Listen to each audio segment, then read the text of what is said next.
system on our beloved planet is an eloquent expression of the universe's astonishing ability to come into perfect balance, and then to do what life is meant to do, to thrive. Thriving is the natural flow of life.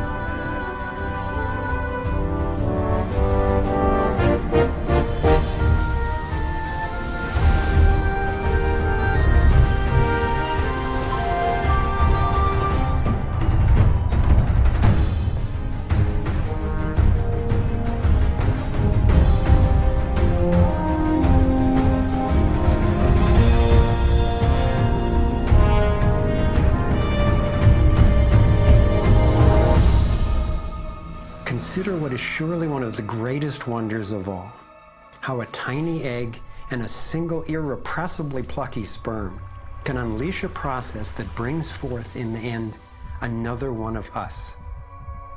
A being of vast ability and unlimited potential, with a brain capable of complex and soaring self-reflection, legs made to dance and run, fingers nimble enough to weave a basket, play a violin, caress a face. If nature teaches us anything, it is that life is meant to work, and that like every living thing, our purpose is to thrive.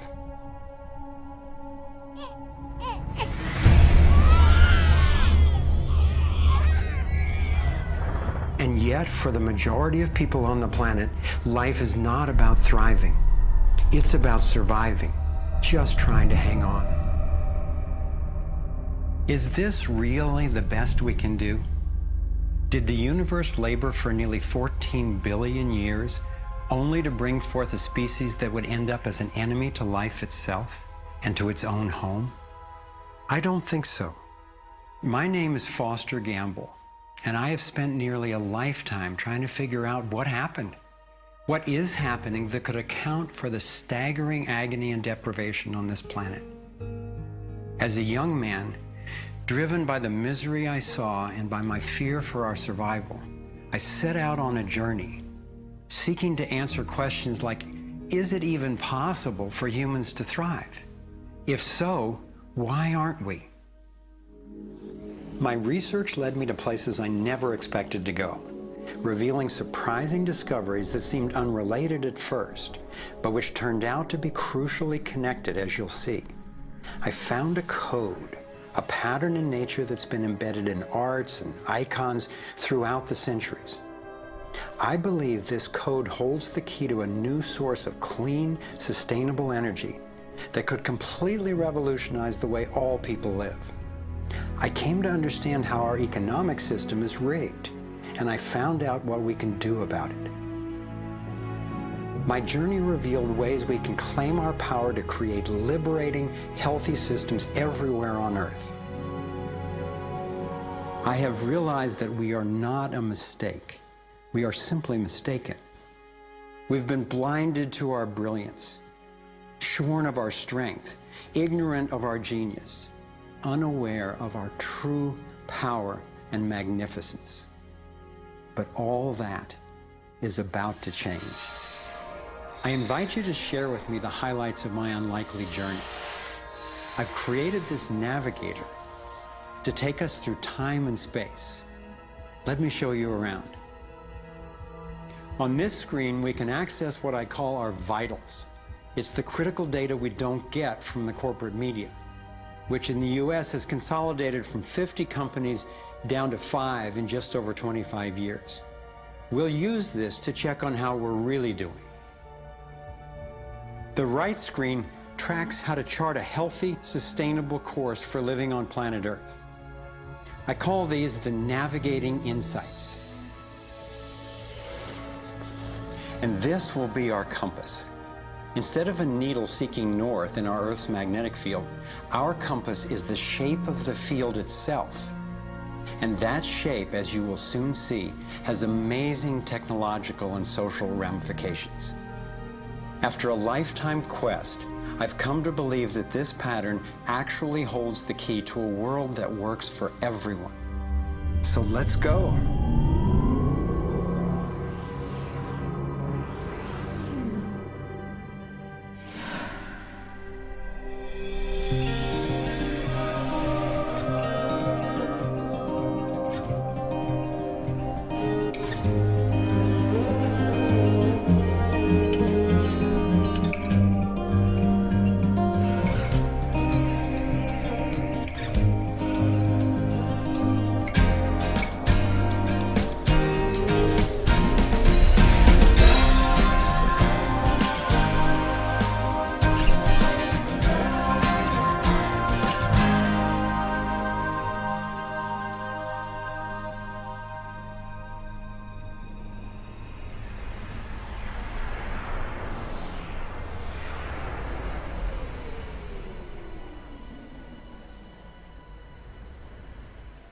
I grew up in a world of privilege and power, attending elite private schools and then Princeton University. As a direct descendant of one of the founders of Procter & Gamble, I was groomed to be a leader in the establishment. But I chose a different path.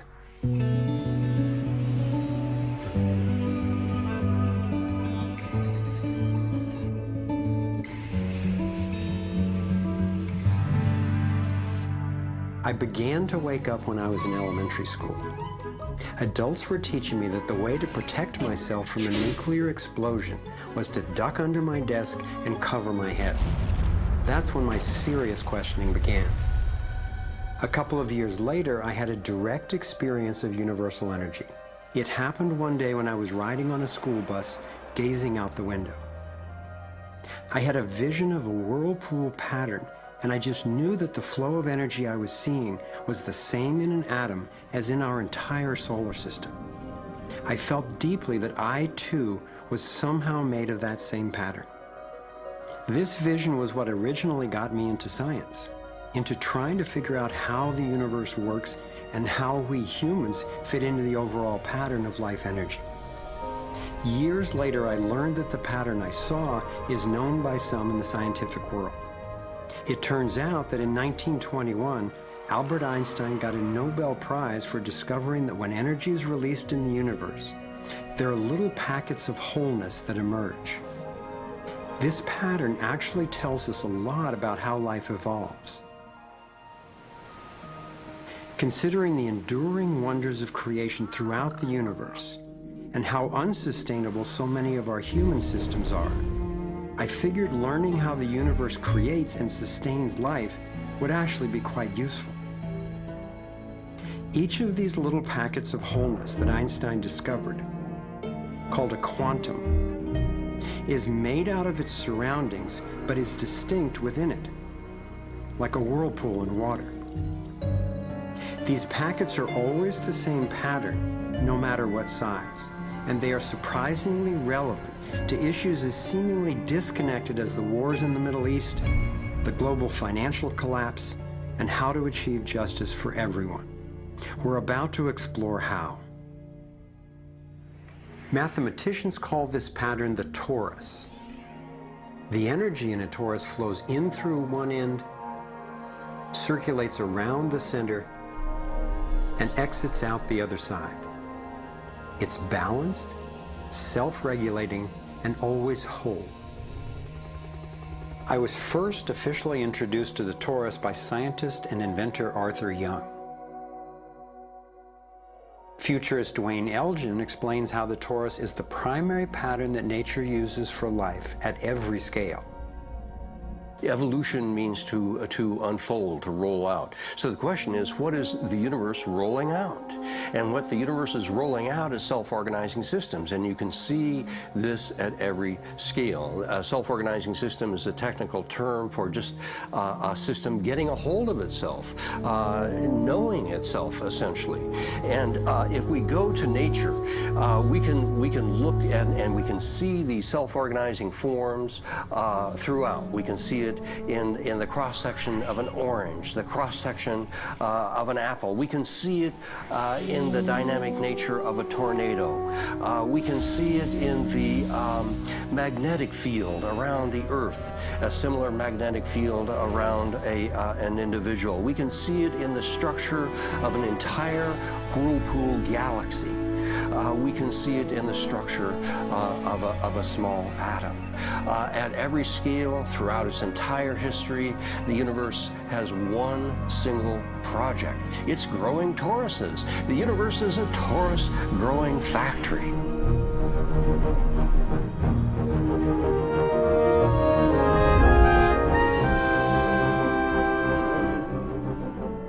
These toroidal dynamics are visible at various scales.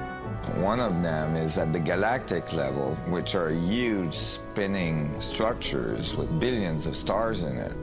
Looks like typically big arms of galaxies spinning around, and they have vortices that goes from the center out to the edge of the galactic halo that surrounds them. Stars move from this galactic disk out to the halo, down the vortices, and back out again. Stars like Arcturus, for instance, we know have done that path already. That's the appropriate description even for the atmosphere of our planet. The weather goes from the North Pole down to the equator and then back up, from the South Pole up to the equator and then back down. Even the dynamics on the surface of the sun are very similar. Of course, here we're looking at it from an external perspective on a small scale model. When you look at the solar system embedded in the galaxy, embedded in the cluster, embedded in the supercluster, we're traveling in this boundless sea of infinite torus flow.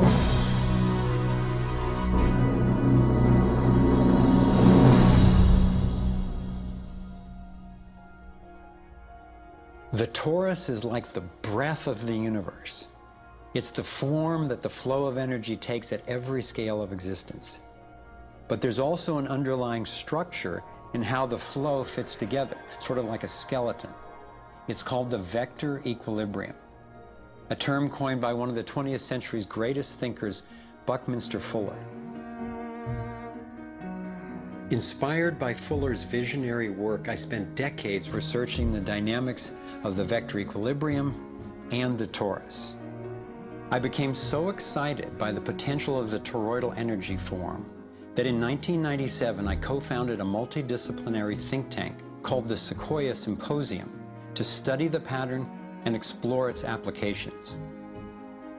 Our collected research convinced me that the torus and the vector equilibrium are primary patterns, fundamental to the creation of the universe at all scales. At the Sequoia Symposium gatherings, I learned of inventors who claimed they were using the torus dynamic as the basis for devices that generated energy without combustion. This revolutionary development, accessing what's sometimes called zero point or radiant or free energy, is now being called most simply new energy technology. Given that so much of the suffering in our world is the result of lack of access to energy, I realized that free, unlimited, clean energy would be one of the greatest breakthroughs in history. It could not just improve, but actually transform the quality of life on this planet. So I began to wonder who else knew about this pattern or about this powerful potential energy source. Some of the scientists at the symposium showed me how the torus has been encoded by different cultures for millennia. Apparently, ancient cultures had embedded this code in the most enduring forms then possible, in stories, in icons, in alphabets, and buildings. Here we are at one of the world's oldest sacred sites, the Osirian Temple at Abydos, Egypt. Very little writing is found in the Osirian Temple. However, there is one very significant piece of information in that temple. It is a very faint but clear and precise drawing. It's not etched into the rock, it's not carved, it's burnt into the atomic structure of the rock in some extraordinary way. Nassim has decoded the Osirian symbol in 3 dimensions. Since our world is not two-dimensional, it makes sense that codes relaying information about our world also wouldn't be limited to flat designs. His 3-dimensional version of the Osirian symbol starts with the vector equilibrium, a perfectly balanced force field with 12 equal energy lines radiating out. They stabilize its center like the 12 spokes of a wheel. The primary pattern of balanced energy flow around this structure is the torus.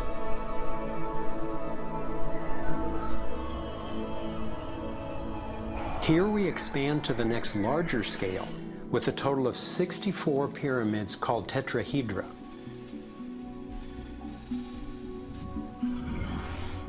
If we then put spheres in, representing the toroidal energy field surrounding each of the pyramids, and then we drop away the pyramids, we end up with a matrix that is, amazingly, an exact overlay for the Osirian icon, a three-dimensional model of the same pattern that was burned into the rock wall of the Egyptian temple thousands of years ago. Now we travel across continents, from Egypt to China, where the same geometry appears at another sacred site built in 1420. Then you go to the Forbidden City, where the sun gods reside, and where you find at the entrance the Fu dogs, the guardians of the knowledge. They guard the knowledge under their paw. The same geometry of 64 energy units is encoded again. I started wondering, is it just a coincidence that the exact same design appears in significant places on two different continents? But then Nassim showed me that this geometry of 64 is encoded time and again in cultures across the centuries and from all over the world. The Hebrew Kabbalistic tree of life creates the same structure we just saw, with the vector equilibrium again embedded at every level. The ancient Chinese system of wisdom called the I Ching is based on 64 hexagrams, symbols with 6 lines in a set, some continuous, some broken. These can be put together as the 6 edges of a tetrahedron, and together would form the 64 tetrahedron crystal.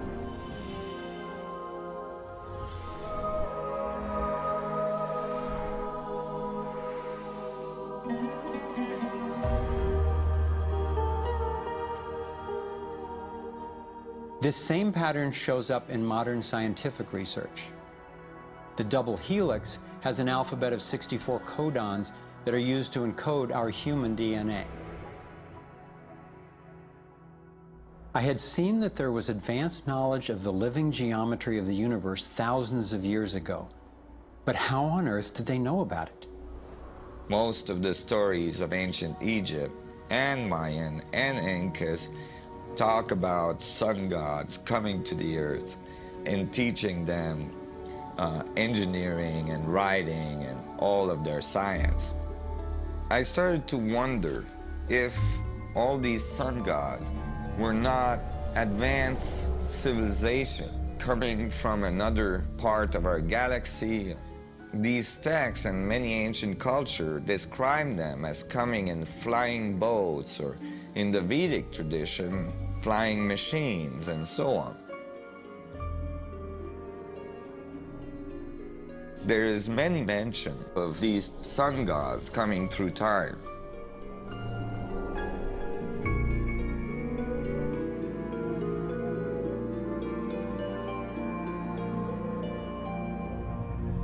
Could these early pilots from beyond our world be the ones responsible for sharing the knowledge of this code? Could they actually be tapping its power to propel themselves through the cosmos? This isn't where I thought my research would lead me, and these notions were rocking my world. But Nassim has impressive evidence to back up his theories, and I could see no other rational way advanced math and physics concepts would have been recorded over 3,000 years ago. I sought out one of the most knowledgeable investigators, Dr. Stephen Greer, the founder of the Center for the Study of Extraterrestrial Intelligence. He's conducted hundreds of interviews with top-ranking government and military witnesses.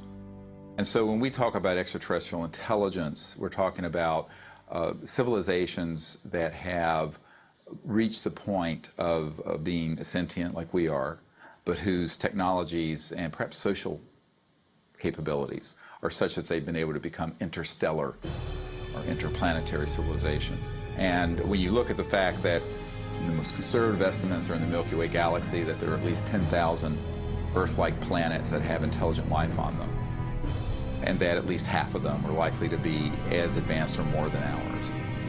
It's almost a certainty that there's intelligent life out there that have mastered the laws of the universe beyond what's currently taught at MIT and Caltech to be able to transfer through space-time in real time through vast distances of interstellar space. We have over 4,000 cases where these objects have landed on terra firma and left physical evidence. We have over 3,500 pilot cases. We have hundreds of cases, including ones from the highest ranking investigator at the FAA, John Callahan, and numerous other operators where these objects have been tracked on radar going tens of thousands of miles per hour or dematerializing and then reappearing in another point in the sky. Yes, there have been ET visitation, there have been crashed craft, there have been material and bodies recovered. We have contact with aliens not originating from some foreign country, but from some other solar system. And I have been a party to that. There were documents that I have seen that refer to the Roosevelt having several instances of UFO flyovers, and particularly after they took on board nuclear weapons. And my SEAL told me, Jordan, this, what have you got in your log? This never happened. The crew going on duty and the crew coming off duty all saw the UFO just hovering in midair. It was a metallic, circular object, and from what I understand, the missiles were all shut down. That means they went dead, and something turned those missiles off. Now, remember, all this stuff is flying at several thousand miles an hour. So this thing fires a beam of light at the warhead, hits it, and then this thing flies up like this. Meanwhile, we're all going like this, fires another beam of light, goes around like this, we're going like this, fires another beam of light, goes down like this, fires another beam of light, and then flies out the way it came in. And the warhead tumbles out of space. The feeling at the time was that it must have been extraterrestrial. They took the film and they spooled off the part that had the UFO on it, and they took a pair of scissors and cut it off. They put that on a separate reel, they put it in their briefcase, they handed Major Mansman back the rest of the film and said, here, I don't need to remind you, Major Mansman, of the severity of a security breach. We'll consider this incident closed. But who do you tell that you were involved in a UFO incident without them looking at you like you ain't wrapped too tight?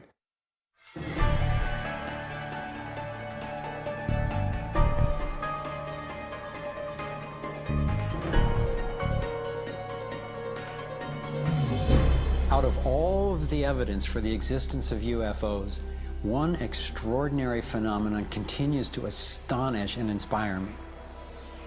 The appearance throughout the world of so-called crop circles. These elaborate designs appear mysteriously swirled into crops of grain in such a way that the stalks are bent over, yet remain alive. More than 5,000 of these patterns have appeared in over 30 countries, most of them in England. The media has led many people, including me at first, to write these crop patterns off as hoaxes, the nighttime work of a few pranksters. Of course, there have been faked versions, but those made by human hands are crude compared to the vast majority of these elegant creations. Could hoaxers have created all 5,000 of these patterns? Could a few people with ropes and boards have created something as complex and beautiful as this one, made in the dead of night in a driving rain and leaving no footprints in the soil?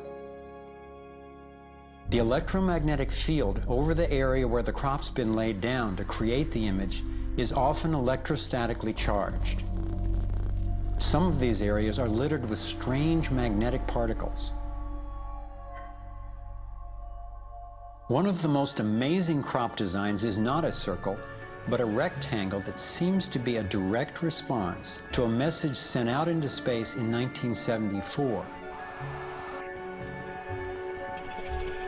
The message was a radio signal depicting our planet's location in our solar system and Earth's people, in hopes that it might be received and interpreted by an extraterrestrial intelligence. 27 years later, in 2001, this crop design appeared in England, along with what could be a self-portrait of the sender. This message matches the format of the NASA signal and describes a different solar system from ours, a picture of the sender, non-human DNA, and a microwave antenna they apparently used to communicate, rather than the radio antenna that we used. The antenna symbol had appeared a year earlier in exactly the same field, right next to a working radio wave antenna, like the one NASA used to send out the original signal. NASA continues to officially deny extraterrestrial contact of any kind. And yet, year after year, these spectacular creations appear.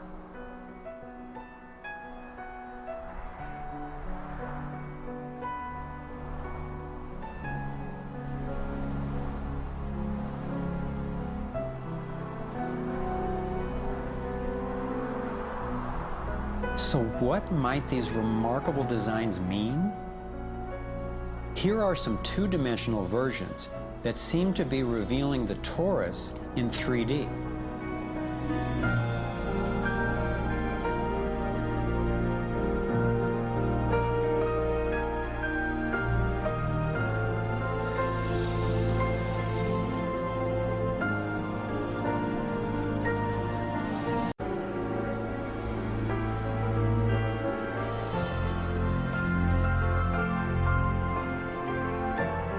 And here is the vector equilibrium.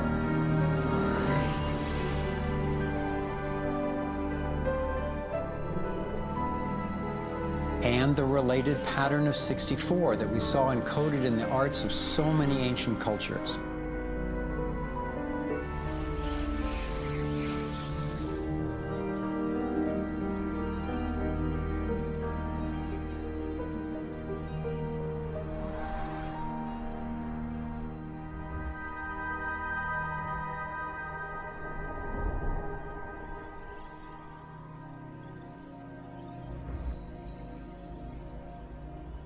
When I saw the coherence between the crop circles and the ancient encodings, I thought regardless of whoever created them and wherever they're from, there must be an important purpose to these designs.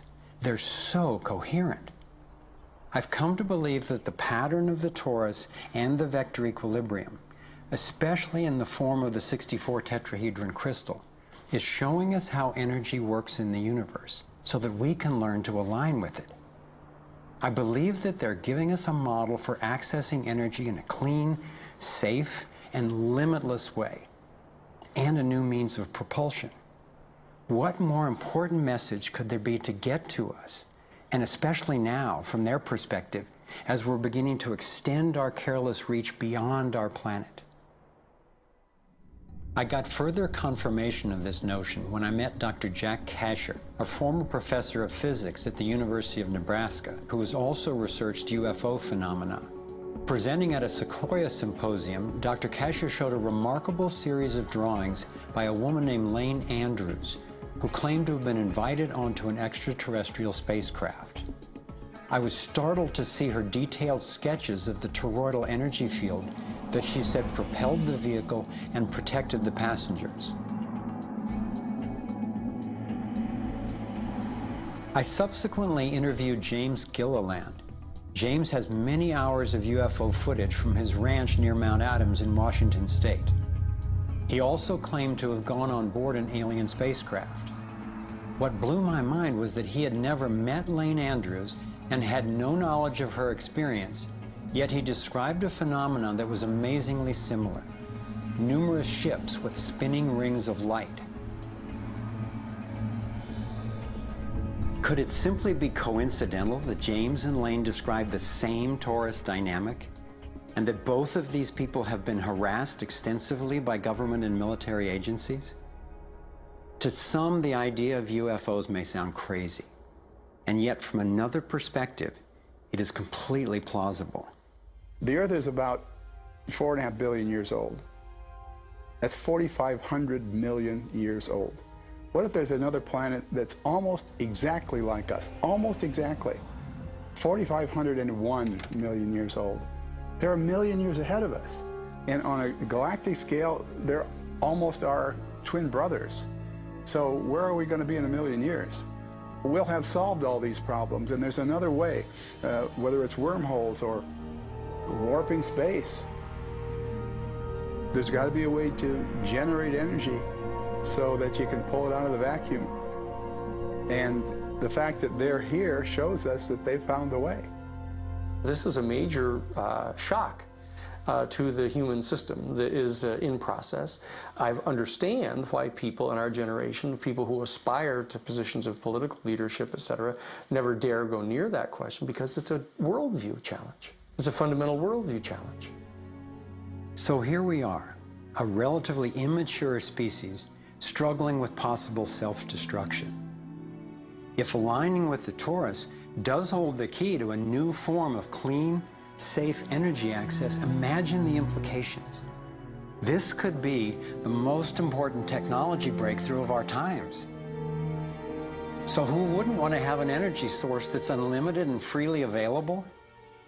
That turned out to be a key question, and that's what led me down the next rabbit hole.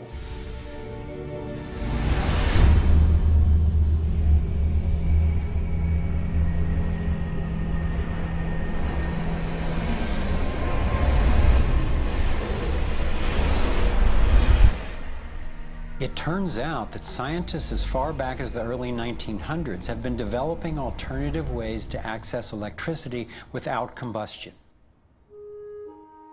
Nikola Tesla believed he had tapped into what he called radiant energy. Many scientists believe he was accessing what's now called free energy.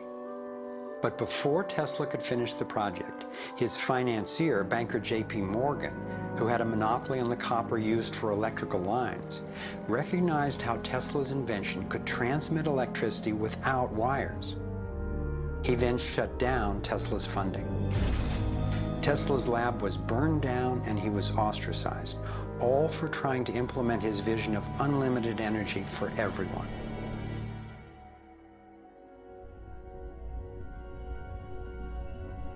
A modern-day inventor, Adam Trombly, was inspired by Tesla's work and by the possibilities of the torus. Trombly built a dynamo, a direct current generator that accessed electrical power right out of the air. We were trying to demonstrate that by mimicking the magnetic field of a planet and rotating this device, we could actually create a dynamo that would work. And in fact, it did work, and it does work. So when we contemplate nature, when we contemplate Jupiter, or we contemplate a dynamo like the Earth rotating in space, we're basically talking about a magnet which is rotating in space. And the lines of flux of the magnet are pouring down and through in this toroidal pattern of the magnetic field. It's also expanding and contracting. It's breathing. It's taking in the energy of space literally and transforming it. Right here in this toroid, we have enough energy to transform the entire Earth. And that's not just a theoretical statement, it's literally true. To contemplate the implications of this means that every single place on Earth suddenly has power. Every single person on Earth suddenly has power. We have universal abundance. Trombly had been invited to demonstrate one of his generators at the United Nations and the U.S. Senate. But these events were undermined by the first Bush administration. Then the device itself was taken in a government raid. Trombly's experience isn't unique. Almost every time I found an inventor with a promising new technology in the field of free energy, he told a similar story of suppression. Inventor John Bedini began working with Tesla's theories of radiant energy decades ago and has produced an assortment of battery charging devices that generate more energy than it takes to run them. He announced that he was going to start offering them at low cost. Soon after that, he was attacked in his lab and warned not to produce the devices. For his own safety, he had to let go of marketing free energy. These are all devices from labs I personally visited.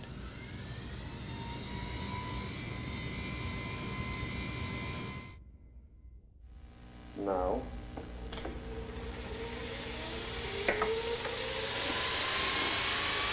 Now, the quality of this footage is obviously poor, and I'm not expecting this to convince you. My point is that being there with these inventors, accompanied by experts, and seeing these new energy devices in operation convinced me that the technology is real. And the implications of that to me are absolutely thrilling. Canadian John Hutchison not only created some free energy batteries, but also used Tesla's theories to counter gravity, to make objects float. This could revolutionize the field of propulsion. His lab was raided and equipment was taken by police and government officials in 1978, 1989, and again in 2000. One of the scientists we were going to interview for this film was Dr. Eugene Malov, an engineer from MIT and Harvard, and editor of Infinite Energy magazine, which covers both theoretical and technological developments in the new energy field.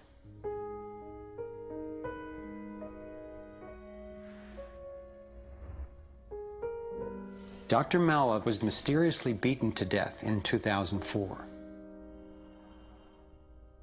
If these inventors were all hoaxers and charlatans, I wondered, why are they being suppressed so consistently and so brutally? I asked free energy inventor Adam Trombley why he thought this technology was being suppressed, and if the UFO phenomenon was related. We've had major military people at great risk to themselves say, yes, these things are real. Why do you think the military-industrial complex doesn't want that statement to be made? Because you start thinking about what kind of technology is behind that. That's the bottom line. The suppression of UFO phenomena is hand in hand with the suppression of so-called free energy. The energy is extracted from the fabric of the space around us, which means it cannot be metered. That is a direct threat to the single largest industry in the world, energy. It's goodbye ExxonMobil, goodbye oil, goodbye coal, goodbye linear transmission of electricity through power lines, all that gone. Unfortunately, it's someone's $200 trillion piggy bank. The proven oil and gas and coal reserves are worth north of $200 trillion.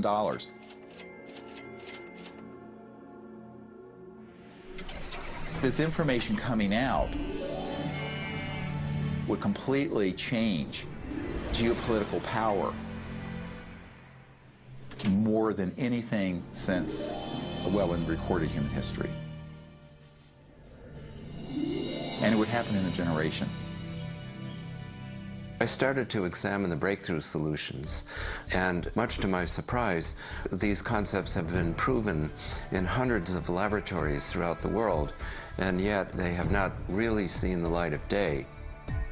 Rather than smashing things together and trying to control the explosion, these new technologies rely on blending, of dancing with what naturally is. The common denominator of all the free energy devices I've seen is that they mimic, in one way or another, the torus energy shape.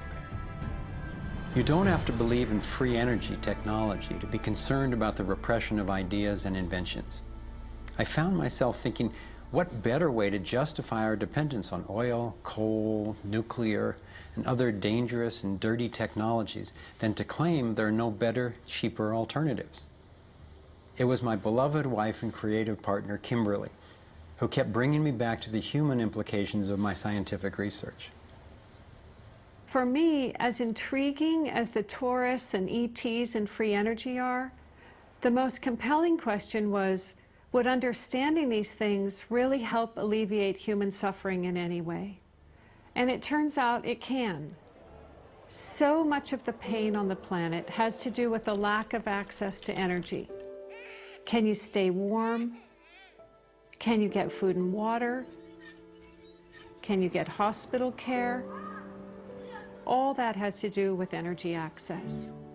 If there is a fundamental pattern, which makes sense to me that evolution would be efficient in that way, and we can align with that pattern to create new technologies that will solve these problems, then it's worth it to me to open my mind to these socially taboo subjects. If the new energy technologies were to be set free worldwide, the change would be profound. It would affect everybody. it would be applicable everywhere. These technologies are absolutely the most important thing that's happened in the history of the world. So given the stakes, I decided to ask who's benefiting from suppressing scientific research? Whose wealth and power are threatened by access to clean, free energy? Who has a motive to set up a world where so few have so much and so many have so little? As an independent researcher, I followed one of the cardinal rules of investigative journalism.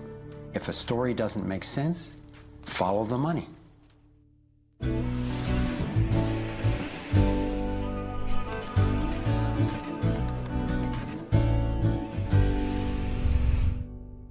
Our being dependent on oil ensures that energy corporations continue to reap phenomenal profits.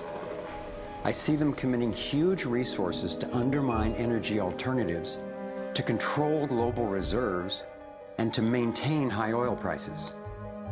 They have enough money and influence to suppress anything that might threaten their monopoly. So who's behind the huge energy corporations?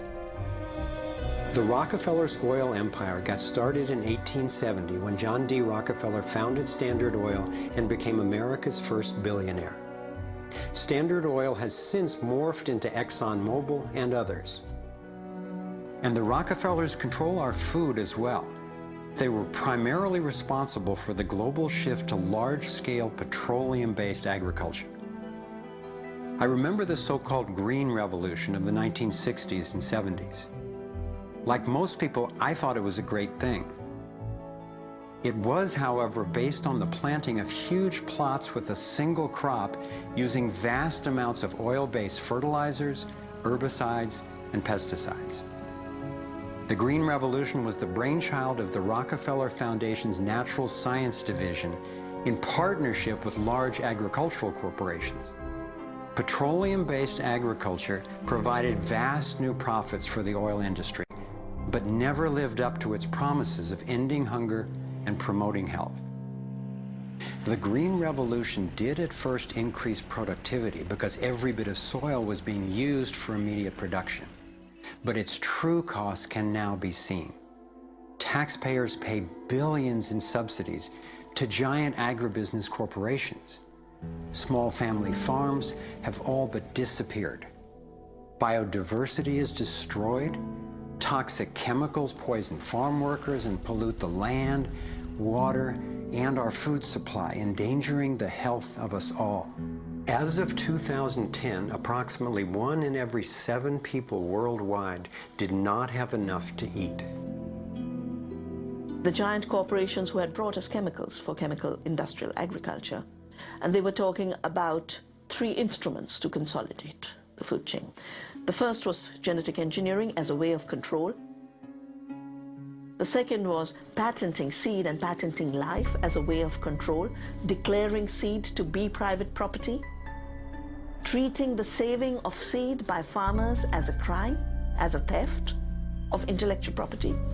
And the third was so-called free trade treaties that would rob ordinary people, farmers, growers, of their freedom to save seed.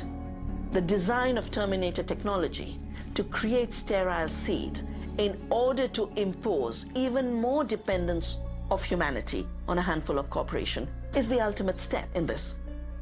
We are, through what we are doing with seed, literally for the first time, creating a new colonization, which I call the colonization of the future.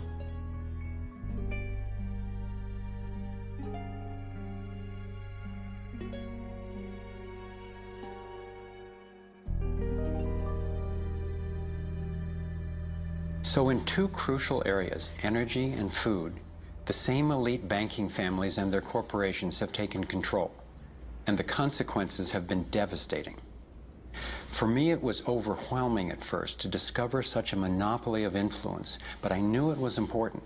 Like learning you have a tough but treatable disease. It helps to understand what's causing it and how it operates if the goal is to cure it.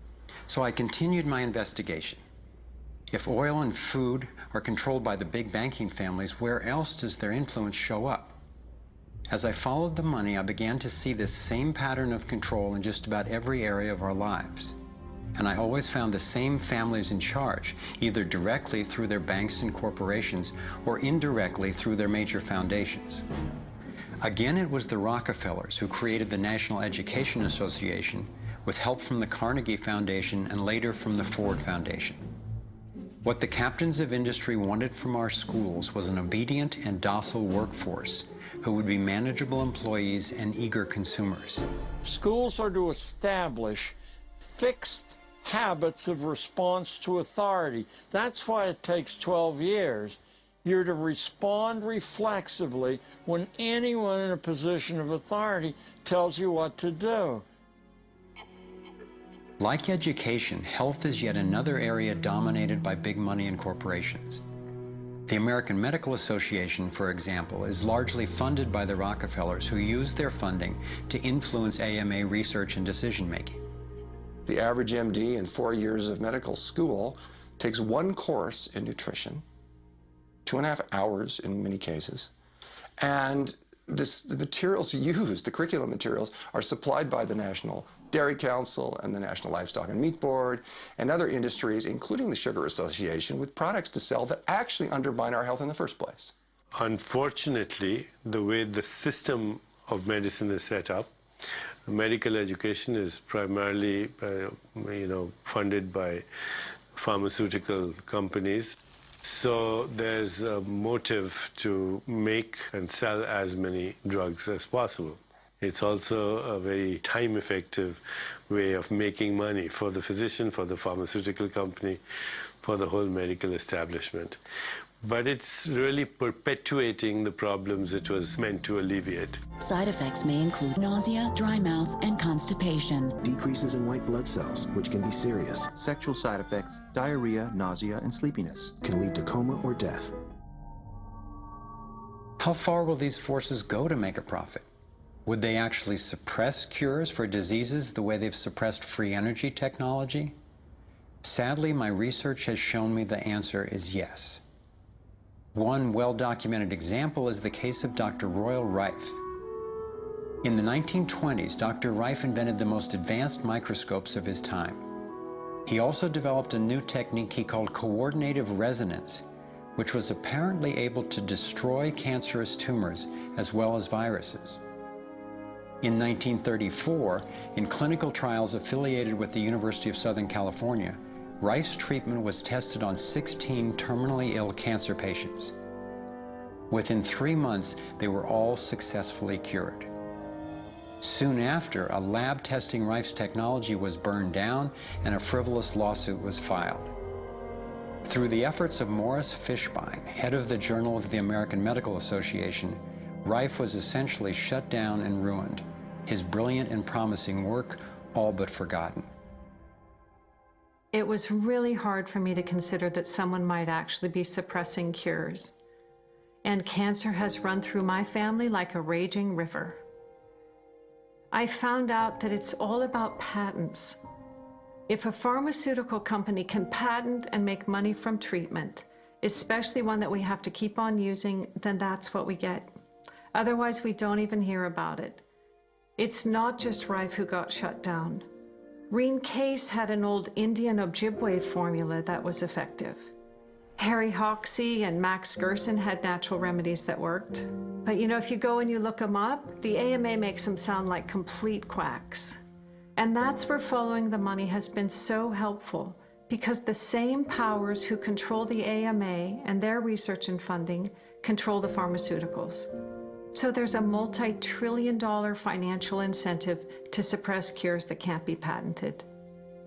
Knowing that cures exist has not taken away the anguish I feel from losing so many people I love to cancer.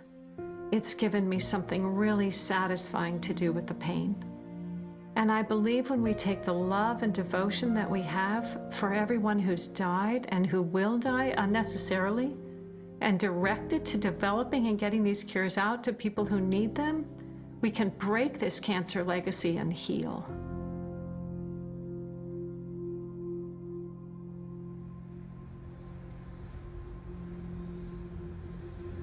As difficult as it was for me, I have come to an inescapable and profoundly disturbing conclusion. I believe that an elite group of people and the corporations they run have gained control over not just our energy, food supply, education, and health care, but over virtually every aspect of our lives. And they do it by controlling the world of finance, not by creating more value, but by actually controlling the source of money. When I followed the money, I found that it took me up the levels of a pyramid. Here we are at the bottom level going about our daily lives. Above us is government, people who are given a monopoly on force and use it to tax and control us whether or not we agree. But who controls them? At the next level are the corporations. Many would say that it is now corporations and not nation states that rule the world. They call it a corporatocracy. To acquire the world's resources and control the markets, this corporatocracy must have access to cheap money. The big corporations get their loans at special rates from the big banks, which means that those who control the major banks, the moneyed elite, ultimately control the corporations. As I've followed the money, I've learned that almost everything I once believed about money is simply not true. It's interesting how few questions we actually ask about very everyday things, like when we go into a bank and we ask for a loan of, say, $50,000, £50,000, what actually happens? You see, most people live their lives based on a kind of vague image of what happens. What actually happens is you ask for £50,000, they type into your account £50,000. That's all they do.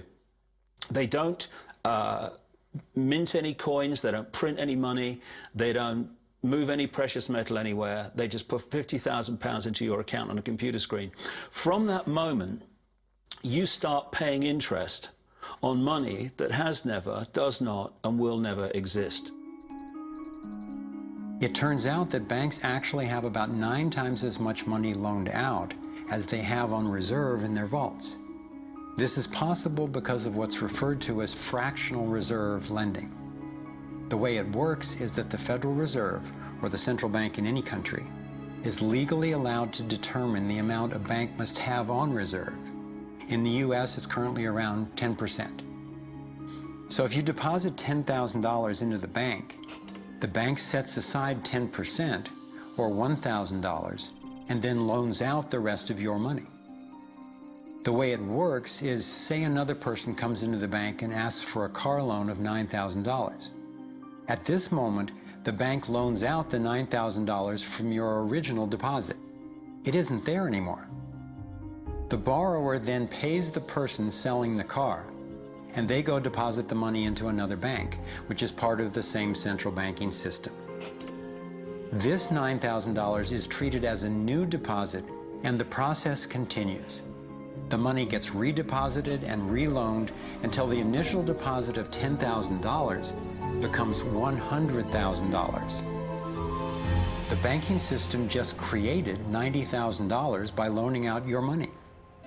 Apparently it began with the goldsmiths in the 17th century when people were trading in gold. Gold was heavy to carry around, so people stored the actual metal in vaults and traded receipts instead. Those receipts were the first paper money. Since only a few people would withdraw their gold at any given time, the vault owners, basically the new bankers, began creating receipts for more metals than they actually held. They loaned out those receipts and charged interest on money, gold, that they didn't really have. That's how our so-called fractional reserve system was born. In this system, the bankers get to make up money out of nothing, while the rest of us have to work hard to earn it. It has created a modern form of serfdom where the mass of society is now working to pay off their debt to the banks.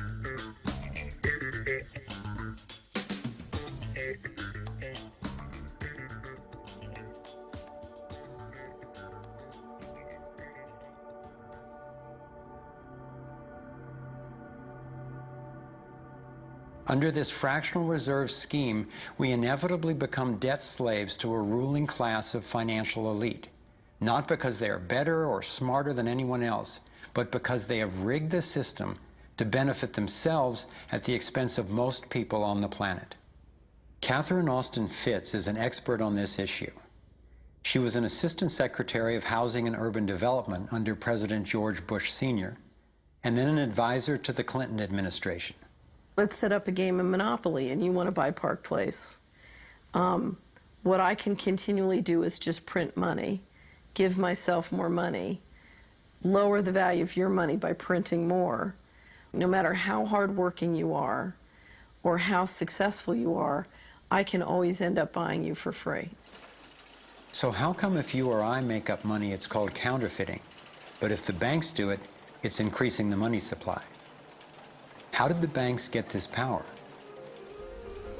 This is Jekyll Island, where in 1910, representatives from the Rockefellers, Rothschilds, Morgans, and other private bankers gathered secretly to draft the legislation that would create the Federal Reserve. Ed Griffin literally wrote the book on what happened at Jekyll Island. Central banks are banking cartels which have gone into partnership with the respective governments in the countries where they operate. And they've been given monopolistic power over the creation of the nation's money supply. That's what the politicians handed to them as a gift, you might say, for the partnership. Now, in return, what did the bankers do for the politicians? They promised to create money out of nothing, now that they've got this legal power to do it anytime the government needs it. And since 2008, we've witnessed the greatest fake money printing run in recorded history. This financial sleight of hand disguises the costs, hides who's to blame, and leaves us as debt slaves working to pay off the bill. I found it revealing that in the same year the Federal Reserve was founded, 1913, the Internal Revenue Service was also established. An income tax was then instigated so you and I would have to pay the politicians' debt plus interest to the bankers. The problem is we have a privately owned central bank system in the United States disguised as a government-owned system. Now, if you look in the telephone book here in the Washington, D.C. area, you look up for Federal Reserve in the blue government pages, it's not there. It's in the white pages right next to Federal Express. It's a privately owned central bank. What is the proper relationship, what should be the proper relationship between a chairman of the Fed and a president of the United States? Well, first of all, the Federal Reserve is an independent agency, and that means basically that there is no other agency of government which can overrule actions that we take.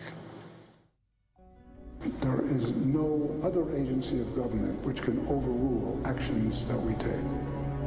We have a private bank that prints money on behalf of the Treasury. The Federal Reserve prints money on a debt-based system which creates scarcity. But it puts a group of insiders in a position of having access to all the data about the economy when we don't.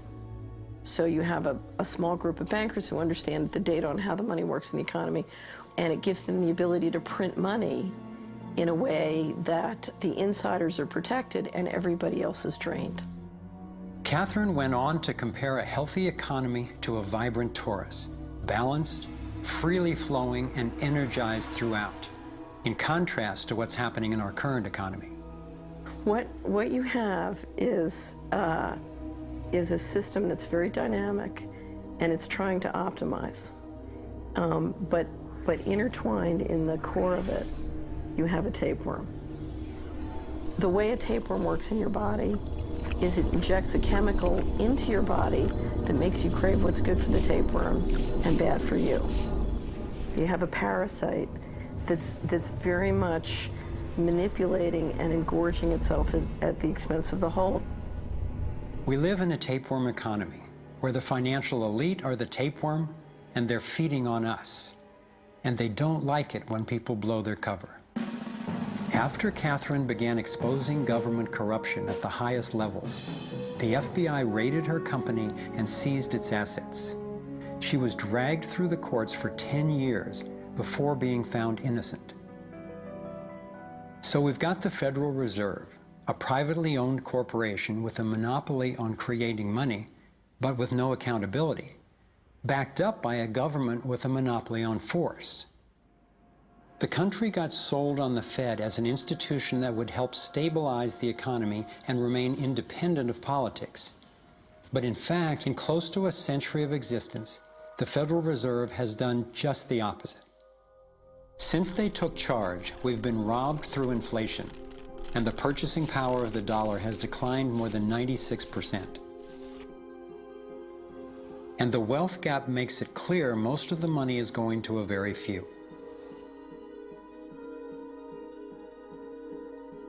Only 16 years after the Federal Reserve was in power, America experienced the Great Depression. My research revealed that before the big crash in 1929, the elite bankers pulled their money out of the stock market. After the crash, they used that money to buy up cheap stocks and smaller failing banks for pennies on the dollar. Among the bankers who consolidated their wealth this way were the Rothschilds, Rockefellers, and Morgans. A similar scenario played out in the 2008 financial collapse, with the same bankers benefiting. In the years leading up to the collapse, the biggest banks, including Bank of America, Citigroup, and Chase, controlled by the Rothschilds, Rockefellers, and Morgans, were bundling and trading bad loans that they knew would eventually fail. It's like putting rotten oranges in a box and selling them as grade AAA. The bundlers of the debt knew it was only a matter of time before someone would open that box and see that the content was worthless, since they were the ones who packed the boxes in the first place.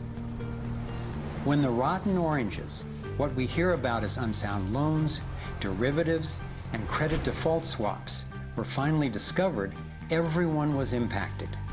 People lost their homes, their jobs, their businesses, and their retirements. Meanwhile, the biggest banks who created the problem in the first place were the ones who got bailed out. Why is that? Why would the Federal Reserve give trillions to the banks, even though the majority of Americans were against bailing them out? And why not help those most in need rather than the perpetrators of the financial collapse? My research led me to believe that the same people who created the Federal Reserve, the Rothschilds, the Rockefellers, and the Morgans, still control it, and they use this scheme to bail themselves out at our expense. Many of the banks created are still the most powerful lobby on Capitol Hill, and they, frankly, own the place. I'm convinced that the near collapse of the economy in 2008 resulted from an orchestrated pump and dump scheme designed and executed by the big bankers to consolidate wealth and power. David Icke explains how he sees the Federal Reserve rigging the so-called business cycles. Stage one, it's like throwing a fishing line out.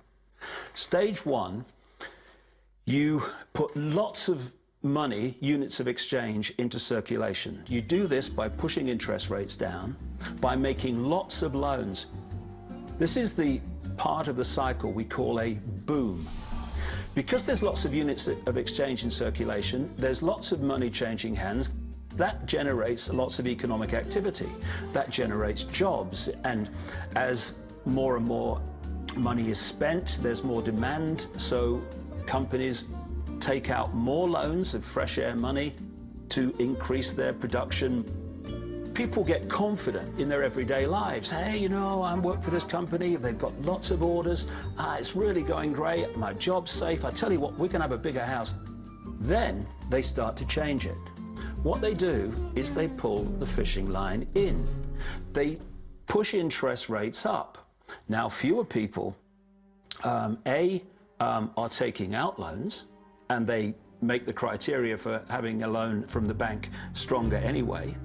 And also, now, as interest rates have gone up, a larger part of people's income is going to pay back the extra interest and not being circulated in buying things. Suddenly, there's nothing like as much money in circulation, and therefore, fewer things are being bought. Companies start to go down in terms of their profits. They start to shed jobs, and they start to go out of business. People lose their jobs, they can't pay the mortgage anymore of the big house they took out in the good times. Now what the banks are doing is starting to reel the fishing line in, because as they go bankrupt, companies and individuals, the banks get the real wealth, the property, the land, the resources that they had signed to them for lending merely figures on a screen. Now this economic cycle of fishing line out, fishing line back, lots of units in circulation, pull them in, has been going on for centuries. And what it's done, it's stolen and accumulated for centuries. And what it's done, it's stolen and accumulated the real wealth of the world in the hands of the few.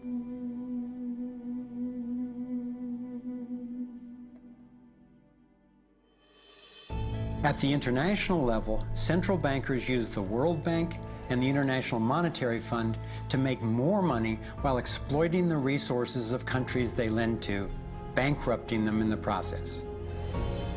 The central bank of central banks is the Rothschild-created Bank for International Settlements. The elite are positioning themselves to control access to virtually everything we need to survive. No matter where you go in the world, the money is controlled by the banking system. They decide if people eat or if they don't eat. Who's a billionaire and who lives on less than $1 a day? He who controls the money controls the world, and a very few control the money.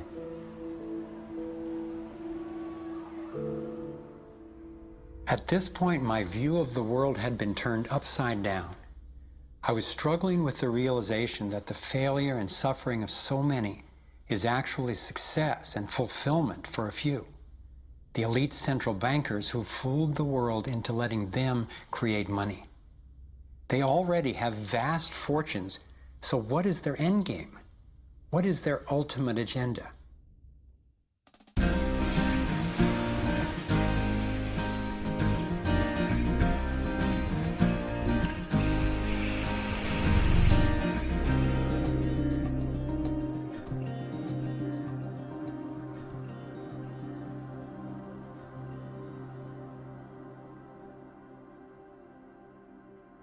I kept running across compelling evidence and credible experts saying that the secret agenda of the banking elite is nothing less than total global domination. At first, I resisted the idea, but I was committed to finding out what was keeping us from thriving, no matter where it might lead. One night I woke up at 3 a.m. with the burning question: if this small group wanted to dominate the entire world, what would they need to control to accomplish it? I jumped out of bed and started making a list. First and foremost, they'd have to control money, and they do. Controlling money allows them to run everything else. They'd need to control energy, and they do. They already control big agriculture and world trade. They're buying up water supplies worldwide.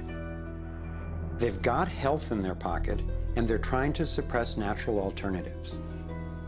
Mainly, they'd have to control what information we'd get and how we'd react to it. In America, the internet, our greatest tool for communication and grassroots organizing, is currently not controlled or censored, but its open status is being attacked from all sides. Governments, corporations, and the United Nations are all attempting to take control. For complete domination, dissent has to be controlled. They'd need to take away our rights, spy on ordinary citizens, and track every aspect of our lives.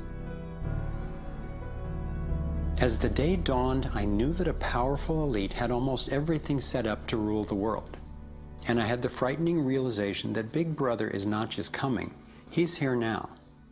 We are already in the Matrix. So how do we get out? To envision that, I realized I needed to discover what their ruling structure looks like and how it works.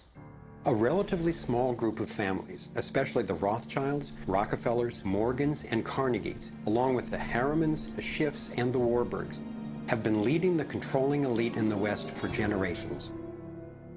I'm not implying that every individual in these families is aware of or active in the global domination agenda.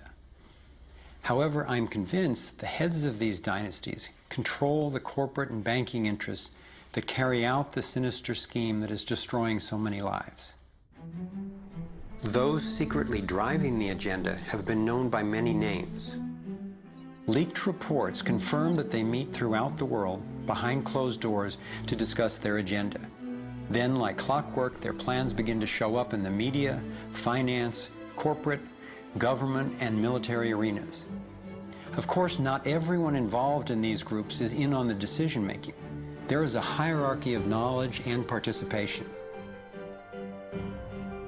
One of the primary symbols of the controlling elite is the all-seeing eye. It's on the dollar bill. It's on the American mass surveillance system initially called Total Information Awareness.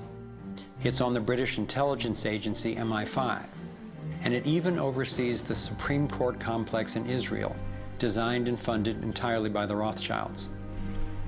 I believe they've taken the majestic image of the Cheops pyramid and its legendary metallic capstone and perverted the meaning to represent those at the top being able to track and control all those under them.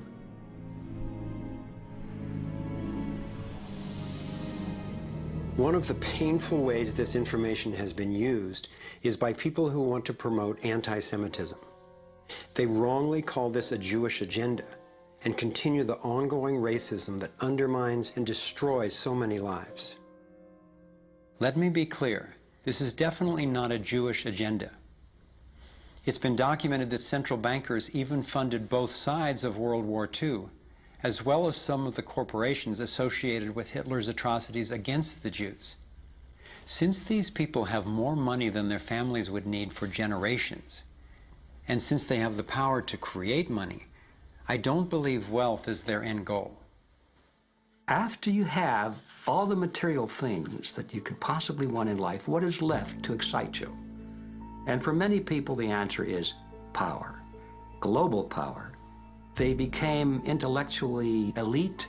They began to think that they had a plan that was better than anybody else's plan. They got the idea that freedom is dangerous. If you give people freedom, you know what? They're probably not going to use it wisely like we think they should. We are smarter than they are. And for their own good, we should rule them.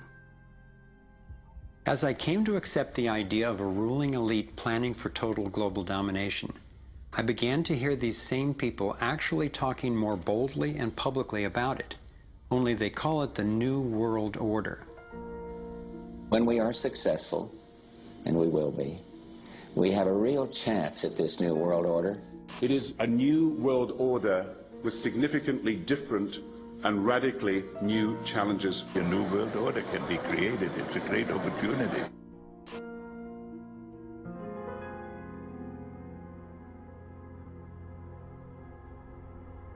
Given the condition of our world, a new world order can sound like a great idea.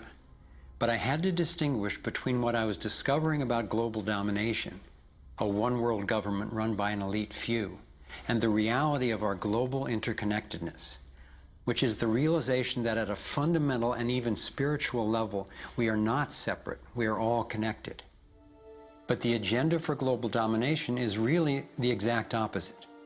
It's a divide and conquer strategy to keep us all pitted against each other, thinking that it's the Democrats or Republicans, the liberals or conservatives who are the problem, when both parties are ultimately serving the same plan. I believe we're heading toward a totalitarian world authority, actually a military dictatorship, run by a tiny elite who have all the power and make all the rules.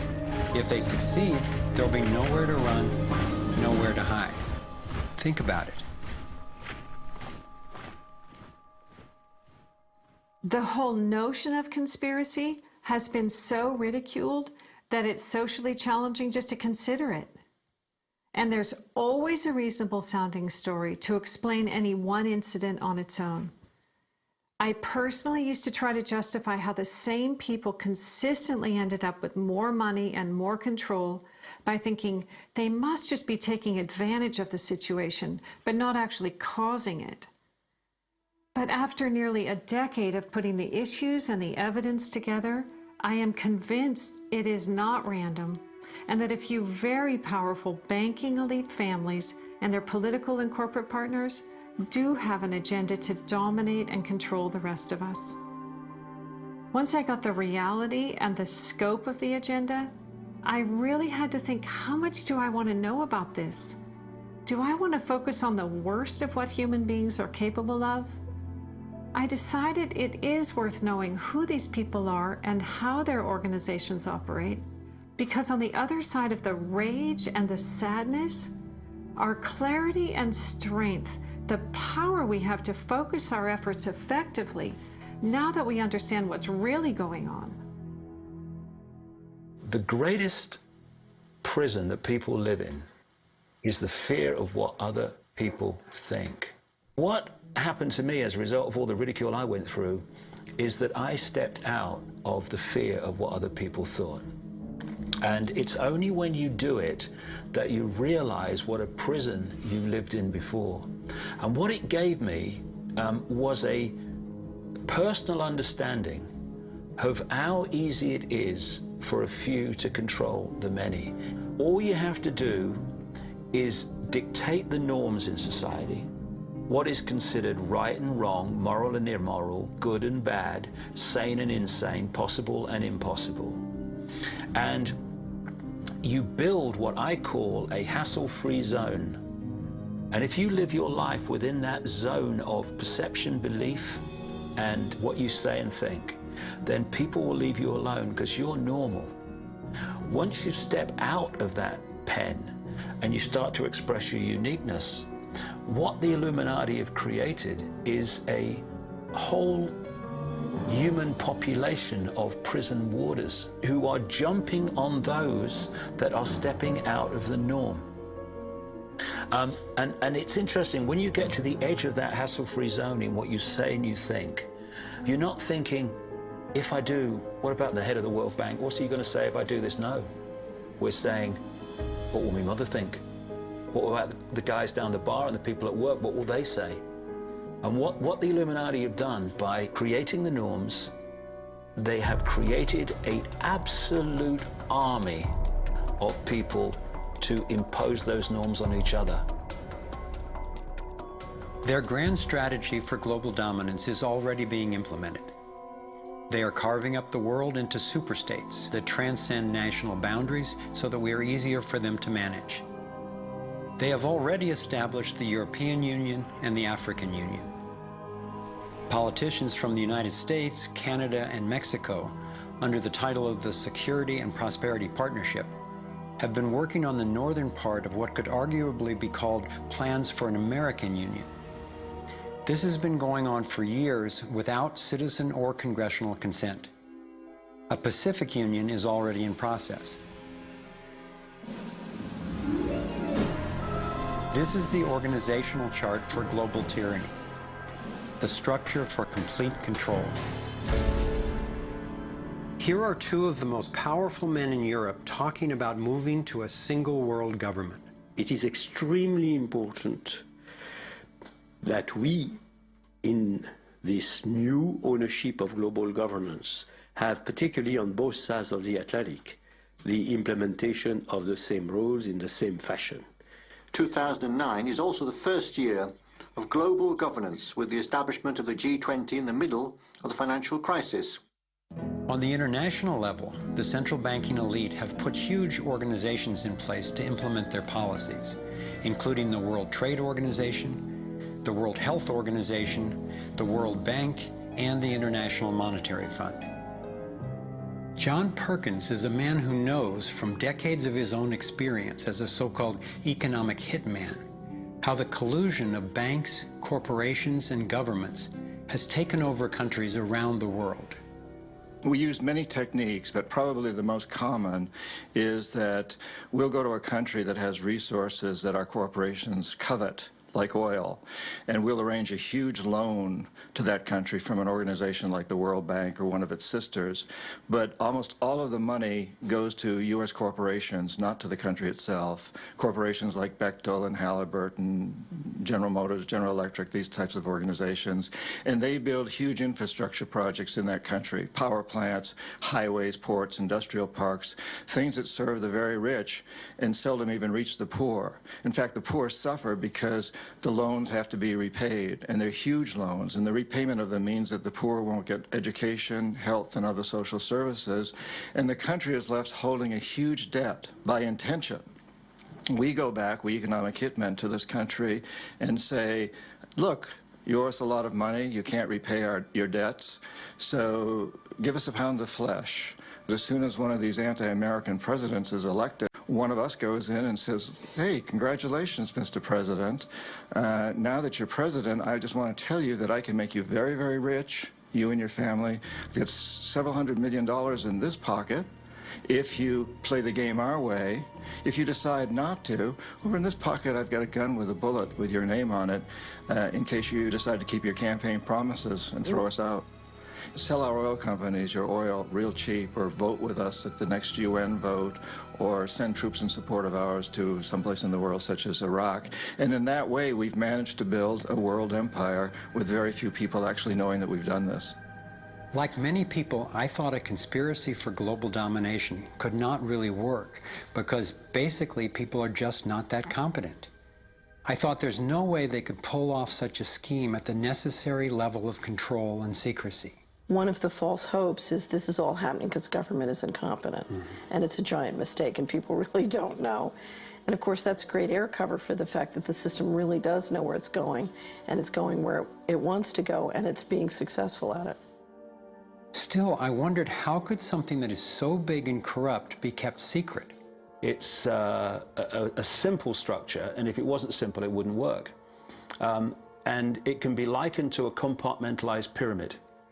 If you look at any organization today, no matter whether it's a transnational corporation, a university, a government, a secret society, they're all structured as a pyramid. And as the CIA and other intelligence agencies talk about, they have this need-to-know system. Only let people know as much as they need to make their contribution and no more. So you take a bank, an individual bank, not that there is such a thing. At the bottom, you've got the people you see when you pass your check over the counter in the bank. Now, they don't know what the bank manager behind them knows and is discussing. They only know what they need to know to do their job. The bank manager in the office behind them, he doesn't know or she doesn't know what's happening at the next level, and they don't know what's happening at the next level. And eventually, you've got a tiny few people at the peak of the pyramid of that banking structure. They're the only ones that know what the real agenda of the bank is and what the direction is that they're going and why. This kind of compartmentalization explains how the Manhattan Project, which developed the atom bomb in World War II, was kept secret despite having 130,000 people working on it. When I first let in the scale and the intentions of the agenda, I felt like I had the flu for about 2 weeks. But then it dawned on me. Here was this well-planned, well-orchestrated attempt to squelch human potential, and still our brilliance shines through.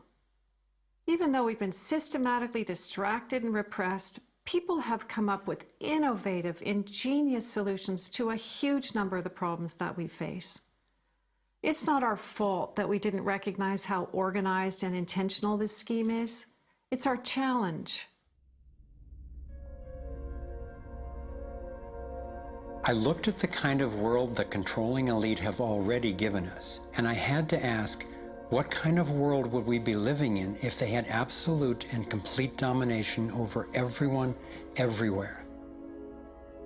In this new world order of theirs, a tiny number of people would exercise total control over the lives of everyone through a system of intrusive surveillance, violent suppression of dissent, and debt slavery.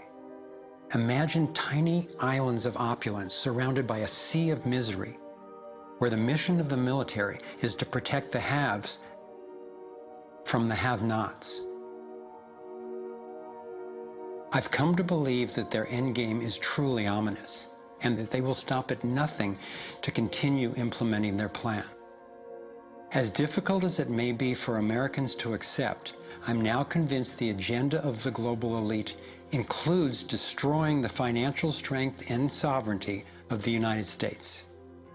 With its history of free speech and armed revolt, America represents the major hurdle to global consolidation of power. If they can succeed in bringing down this country, I believe the international elite intend to transfer the power and productivity of Americans to their one-world dictatorship, gradually taking over our lives in what David Icke calls the totalitarian tiptoe. Think about it. They've got us so deep in debt we can never repay it. They're collapsing the dollar, and they're attempting to replace it with a global IMF currency. This press for a global cashless electronic currency would enable a central authority to financially disable any individual or group in an instant. Now, for the first time in history, international taxes are being proposed under the pretense of addressing climate change. Like a Trojan horse, the suggested treaty unveiled at the 2009 Copenhagen Climate Conference appealed to our concern for the environment while distracting us from the fact that this unprecedented carbon tax would be paid to the World Bank and enforced by global police. There are ways to address our obvious need to curtail pollution without creating a tax base for tyranny. You want to change society in a way that you know that if you do it openly, you know you're going to get an adverse reaction. So you don't do it openly. You play problem, reaction, solution. Stage one, you create a problem. It could be a terrorist bomb. It could be a 9/11. It could be a run on a currency. It could be a stock market collapse, a government collapse. You tell the people your version of A, who did it, and B, why. And at this point, problem, reaction, solution would fall down if we had a media that was in any way related to journalism. Instead, the mainstream media is a public relations office for the official version of events. Turns out President George W. Bush was right about Saddam Hussein hiding weapons of mass destruction. The virtually only way or source of information that the public have about this event is from the mainstream media. And what they're looking at stage two of problem, reaction, solution is the reaction of outrage, of key fear. And they want the public to say to the government, something must be done, this can't go on, what are you going to do about it? And this allows stage three, which is those who've created the problem, glean that public reaction with a false story, to then openly offer the solutions to the problems they have themselves created. The idea of using tragedy, manufactured or simply utilized, was deeply significant in my finally understanding how far these people will go to achieve their goals. It's a documented fact that we entered the Vietnam War under false pretenses. Former Secretary of Defense Robert McNamara has acknowledged that the attack on a ship in the Gulf of Tonkin didn't actually take place. Our judgment that we'd been attacked that day was wrong. It didn't happen.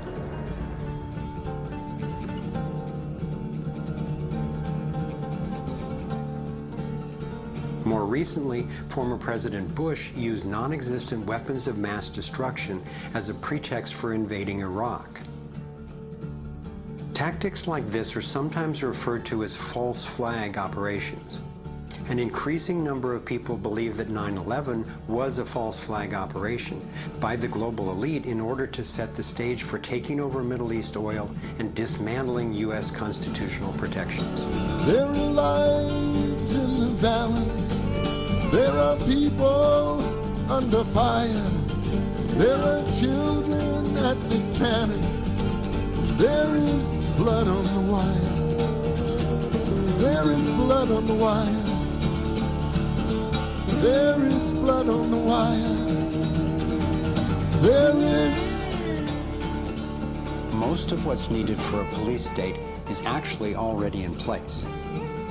Right now in America, any of us can be imprisoned without warning or due cause, and we can be kidnapped, tortured, and assassinated legally if the government decides what we are doing is a threat to their plan. All they have to do is name us as a suspect in their so-called war on terror.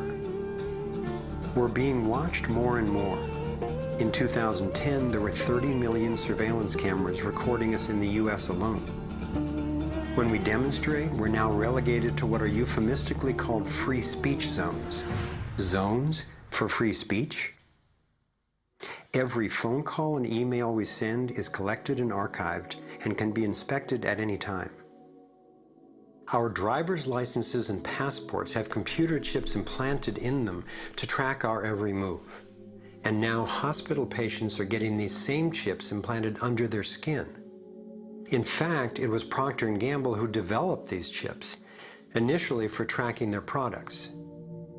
It's always offered as a way to help, but even an assistant director of Central Intelligence has admitted it's an entry point to getting all of us chipped for better tracking and control. These would-be controllers, through the U.S. Space Command, have outlined a plan called full spectrum dominance. Sophisticated satellite surveillance, as well as directed energy and laser weapons, which are already developed, have the ability to target dissenters anywhere on Earth. I believe they are also trying to ensure they can deal effectively with any resistance. FEMA containment camps and railroad cars with shackles have been recently constructed or refurbished all over the United States for use in what officials call times of pandemic or civil unrest.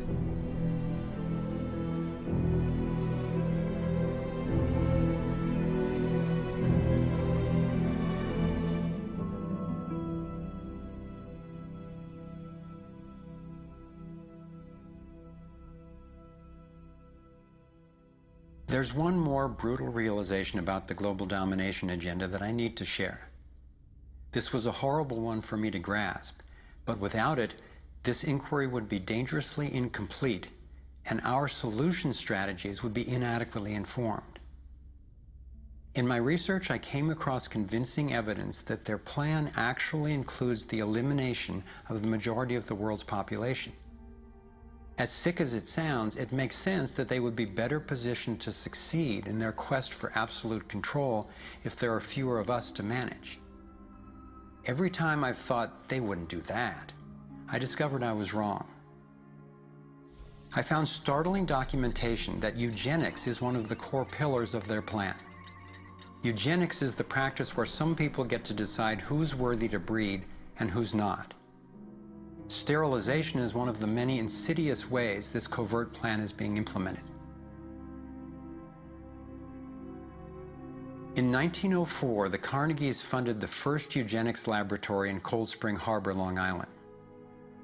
The Rockefellers funded involuntary sterilization of people of color through their eugenics programs and funded the Kaiser Wilhelm Institute in Germany to further the racial supremacy agenda later adopted by Hitler.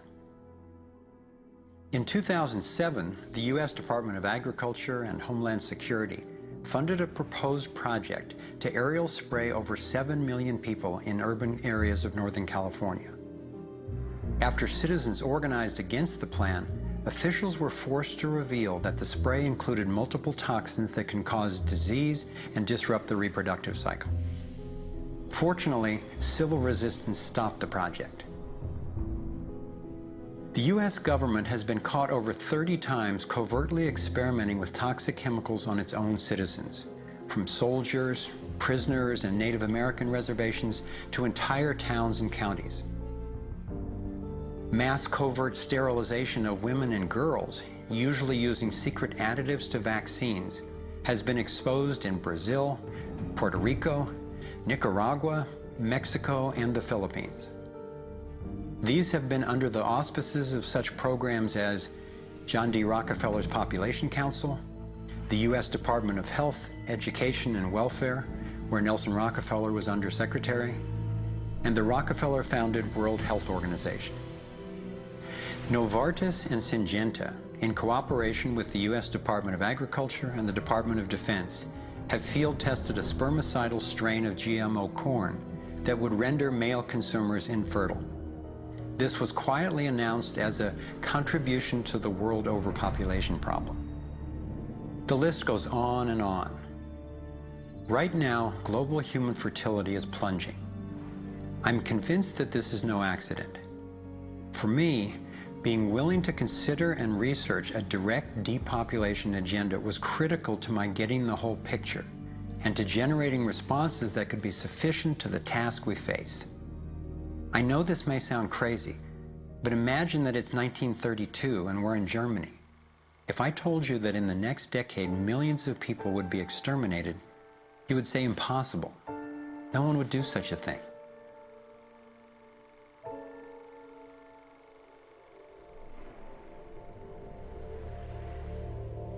This is what depopulation looks like today. I'm convinced that I'm not overstating the case. Could I be wrong? Perhaps. But what if I'm not? We are at a critical fork in the road in human evolution. One road is leading toward tyranny and possible self-destruction. The other would lead us to a peaceful, healthy civilization based on honoring the rights and freedom of every single person on the planet.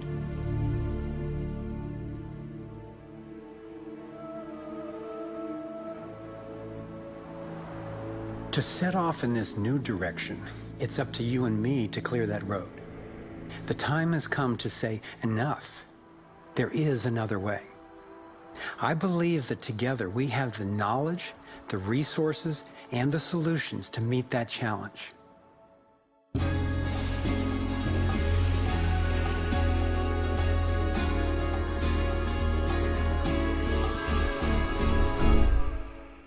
I see this process as nothing less than a struggle for the soul of humanity. It begins with a shift in worldview, answering the question, who are we really? What is human nature? Are we humans what the elite would have us believe? Stupid, greedy creatures who, if left to our own devices, would devolve into violence and chaos, and so for our own good must be ruled over by a self-appointed elite? Or are we naturally caring and creative?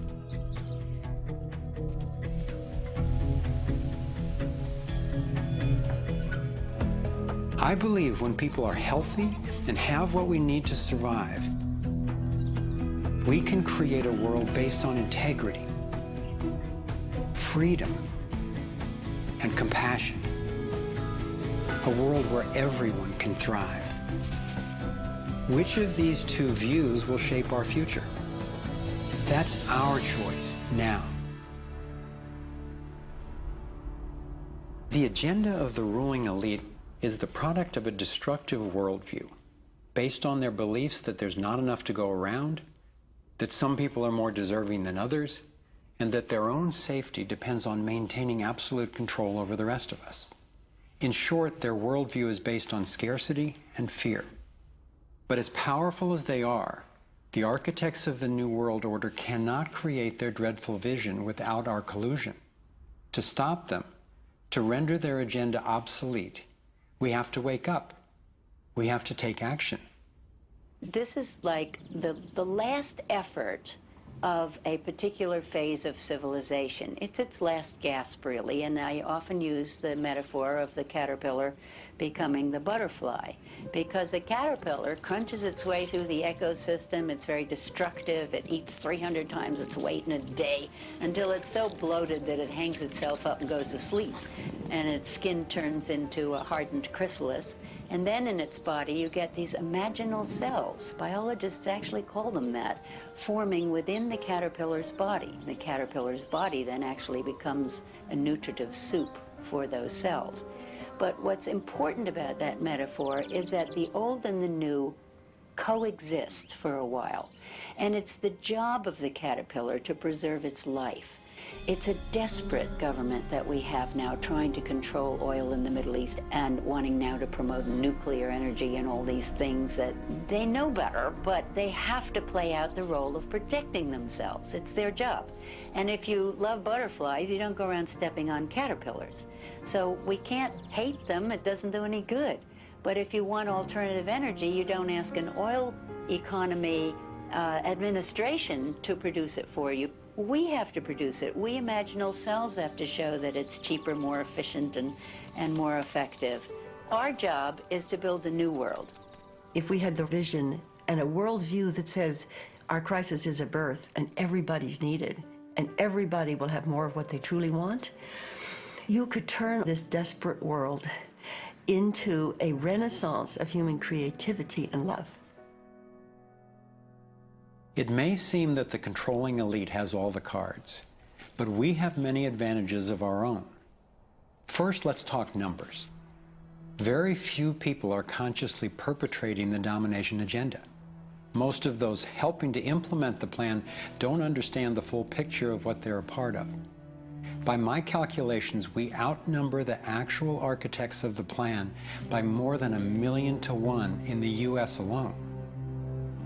Entrepreneur and environmentalist Paul Hawken estimates that there are now well over 1 million organizations in the world that work towards social and environmental justice, comprising the largest social movement in the history of humankind.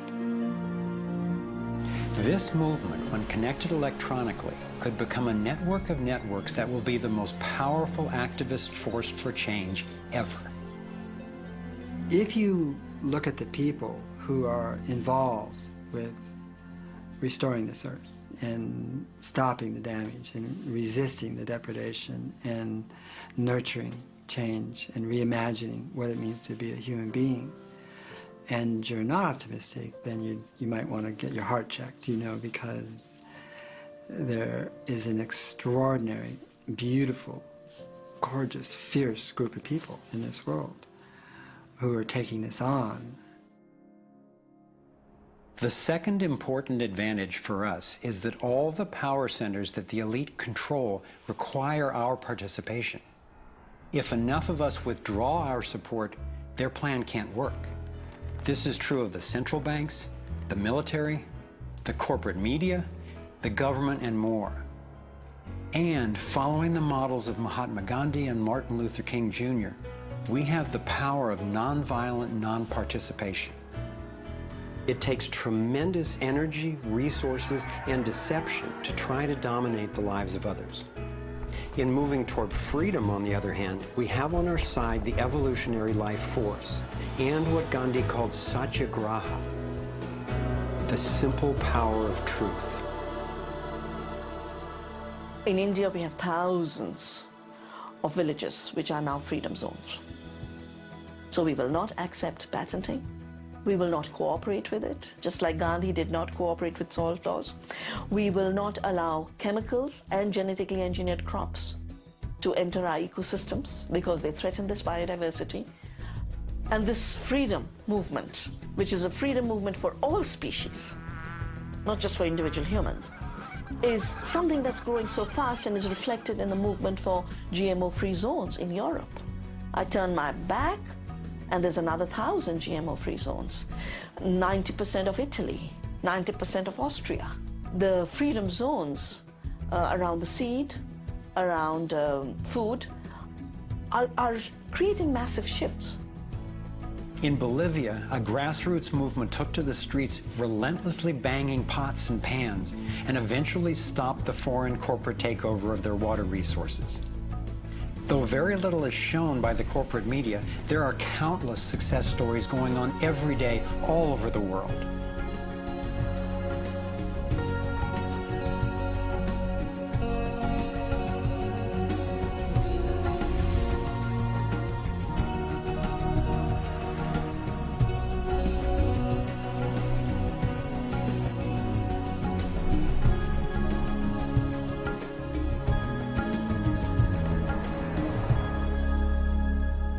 I wasn't willing to make this film until I knew there were responses that are a match for the crisis. And now the power of the internet enables us to share the breadth and the depth of this research. We've spent years creating a vast website, thrivemovement.com, that brings it all together and makes the information and what we can do about it accessible to everyone. Here you have your very own navigator module to go deeper into the main subjects covered in the film: code, problem, and solutions. You can study strategies and tactics and connect with others to take high-leverage actions. Every fact stated in this film has been independently verified, and the reference is on our website. This sector navigator facilitates whole systems thinking that recognizes that actions in one area impact all the others. The center of the sector navigator is worldview, because it determines how we experience everything that happens within and around us. In every sector, you'll find critical issues, resources, group strategies, and individual actions to peacefully and productively affect real change. Our resource tree will link you to the people, organizations, and media that we most recommend to help you get more fully educated and engaged. I was encouraged to find that there are a minimum number of actions which, working together, can tip the scales. It's not endless. Once we see the big picture, we'll look at what each of us can do to help accomplish it. Let's take a look at the strategic antidotes to their economic domination. We need to stop any more bailouts of banks or corporations, dismantle the Federal Reserve, withdraw taxpayer support from central banking agencies such as the IMF and World Bank, allow development of alternative currencies and independent banks, and refuse international taxes. My main emphasis is on solutions in the U.S., because that's what I know best. But just as the predicament is global, so are the principles on which the solution strategies are based. Here are some tactical actions that we can take as individuals that don't take much time or money to make a real difference right now. Get informed, speak up, and connect with others. Bank locally. When we move our money out of the big centralized banks and into locally owned banks and credit unions, we defund the problem and fund the solution all in one move. Buy and invest responsibly. Every dollar you spend sends a message. Join the movement to audit and end the Federal Reserve. It's robbing us. Join a coalition to keep the internet fair and open. Don't let anybody take control over it. Support independent media. Get your information from diverse sources and think about who's funding the news you get. Support organic, non-GMO farming. Join movements to bring about honest elections, including traceable paper ballots and campaign finance reform. Congress can only be accountable to us when corporations stop funding them.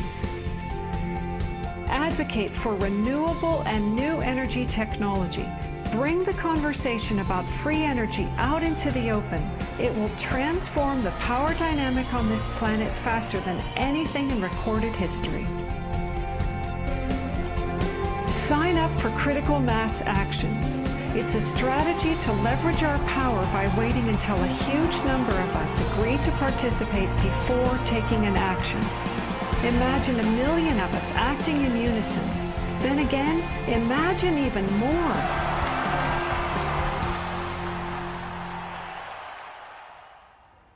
I've been inspired by how many grounded solutions and real-life problem solvers there actually are. Akila Sherrills is one person whose work especially touched me. He helped broker a gang truce between the Crips and Bloods. One of the things that we discovered in the process of waging peace in the neighborhood was that conflict is healthy. You know, it's unresolved conflict that actually leads to violence. When we first launched the peace treaty, we had a lot of success in our first year. Gang homicides dropped 44% in the neighborhood based upon our actions. Akila describes what happened when two rival gang leaders finally met after the truce. The brother came up to him and told him, man, look, I know you got some hard feelings for me. You know, maybe I got some hard feelings for you. He said, but because of this truce, man, he said, I'm willing to put all of that to the side. And he stuck out his hand. He hugged him and he said he closed his eyes because he was preparing for a sharp, knife to enter his back. He was waiting for for a bullet, you know, to be shot into his stomach. But he said after a few moments, you know, he held that embrace. You know, he realized that, you know, that it was genuine. I believe that having a clear picture of our potential is as important as uncovering what stands in its way. So I want to take you to a possible world of the future. It's a world the elite would have you believe is an impossible pipe dream, but I'm convinced it's a world that is utterly within our grasp. We can create a world where people can thrive, where we can feel safe and secure. The air, water, and food are clean. A world where communities are capable of producing their own energy and food, and trade is open and fair. Rather than focusing on punishment, instead justice restores lives and losses. Insurance pays doctors to keep people healthy. Education is voluntary, serving the needs of individuals instead of corporations. We get honest feedback from independent media. There are no subsidies and no bailouts. Imagine that with an honest money system, little or no taxes, and low electric and fuel bills, you would have the money to pay off your home and car and be free to save and invest. You would enjoy more wealth, freedom, and security, all while working the same or probably less. Let's say I started a mutual fund for my neighborhood, and all the neighbors had stock, okay? And so they healed the environment, and their stock went up in value. So instead of getting drained financially, they're making money. They're making money from things that make their kids safer and prevent the planet from dying. So you kind of have your cake and eat it too. Instead of working all week to make money and then coming home and trying to save the planet on the weekends, you can spend Monday through Friday making money saving the planet and then, you know, go to the beach. This vision of a thriving world is based on what could be called the liberty perspective. There is a simple principle that underlies this approach: non-violation. Nobody gets to violate you or your property, and you don't get to violate anyone else, except in genuine self-defense. This is the one rule I've found that every single person agrees with, at least for themselves. I believe that non-violation is the true north of humanity's moral compass and our core navigating insight. This insight can guide us and protect each and every individual as we set up voluntary, self-sustaining systems. It is a way of living that I can stand for wholeheartedly and without reservation. I've been profoundly influenced by the work of Austrian economist Ludwig von Mises, who developed a whole philosophy and economic system based on the core ethic of non-aggression. Motivated by having witnessed the ravages of communism and fascism in Europe, he committed his life to finding a just way. He recognized that those systems, as well as socialism and even democracy, wrongly assume the rights of the collective, or the group, to be more important than those of the individual. I had always gone along with the view that more people will thrive if we consider the group's needs above the individual's. But when I took a closer look, I found it doesn't really work that way. In the name of what's best for the group, governments have been responsible for most of the war, death, and destruction on the planet. More than 200 million individuals were killed in the 20th century alone. So how would applying the principle of non-violation change this dynamic? It would take us from incremental change of a fundamentally flawed system to a complete transformation where not just some, or even the majority, but everyone could truly have the opportunity to thrive. In order to implement the principle of non-violation, it makes sense to me to honestly re-examine our past, because it doesn't work to try to build a healthy living system on top of an unhealthy one. We have to go back to the most fundamental acts of injustice upon which the country was founded, in the seizure of the lands of the people and the slaughter of their women and children, in the rendering destitute most of the remnants of these people, is such a grievous wrong that we believe that we have to deal with that, to come to grips with that in a fundamental way. Understanding that they're not wrongs that were done and completed 150 years ago. They're wrongs that are continued every single day. So you have, through the history of North America and the United States, over 500 treaties signed with indigenous nations where every single one of them now has been violated.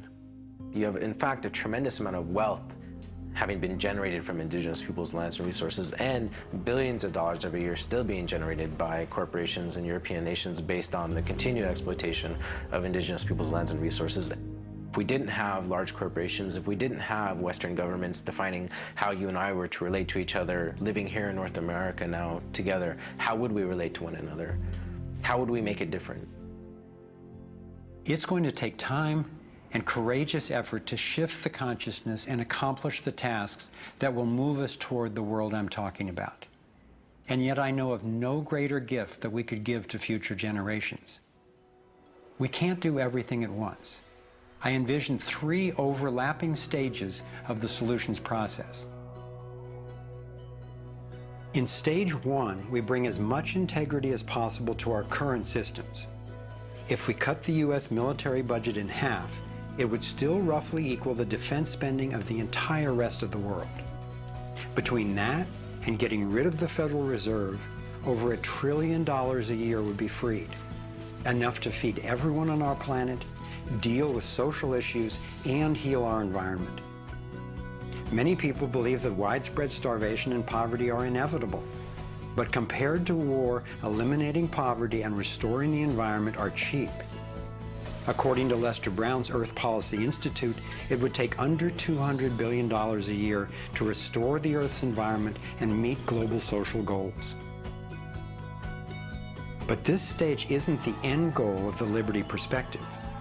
While stage 1 has a lot of the compassion typically associated with a liberal Democrat agenda, stage 2 reflects much of the wisdom of the traditional conservative worldview. In stage 2, we shrink government's role to protecting individual liberty and stewarding things we share in common, like ecosystems and the airwaves we use to communicate. As the system gains integrity and we move to sound currency, people will have enough money to have more control over everything that affects them. Stage 3 grows out of the increasing freedom that people gain in stages 1 and 2, as they have more money and more time. There is no involuntary tax and therefore no involuntary governance. There's no monopoly on force. There are rules, but no rulers. Rigorously protecting individual rights turns out to be key for honoring our interdependence. We can be distinct and unified at the same time. As utopian as this can sound at first, I've been thrilled to see how much practical thinking has been done to deal with tough issues like healthcare, crime, and education. These 3 stages validate the best of both the liberal and conservative perspectives that have divided us for so long, and then reconcile them at a new level, around non-violation, a core ethic we all share. Stage 3 honors human incentive and finally includes the rights of not just many, not just most, but everyone. The Torus provides a template for a society based on integrity and wholeness. It conserves what's working. It has built-in feedback so it can self-correct and innovate to maintain balance. We can apply these and other features of the Torus dynamic to our human social systems. I truly believe that aligning consciously with the fundamental life energy pattern at every level, physical, emotional, mental, interpersonal, and environmental, is ultimately the art, the science, and the celebration of love. And that's what we're here to learn. The fundamental insight of our interconnectedness changed the way I approach everything. In my own life, I found a practical expression of this philosophy in the modern, nonviolent martial art of Aikido. It offers powerful guidance on how to respond effectively and non-aggressively to the global domination agenda. Morihei Ueshiba, its founder, taught that to practice Aikido one must mimic the movements of atoms and galaxies.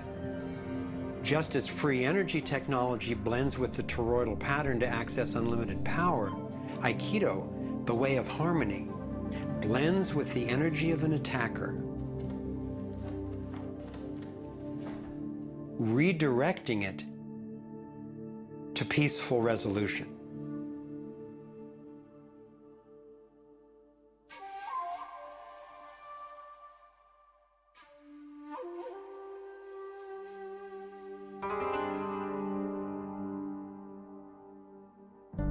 Gandhi and King applied these principles of non-aggressive power at the economic and social levels.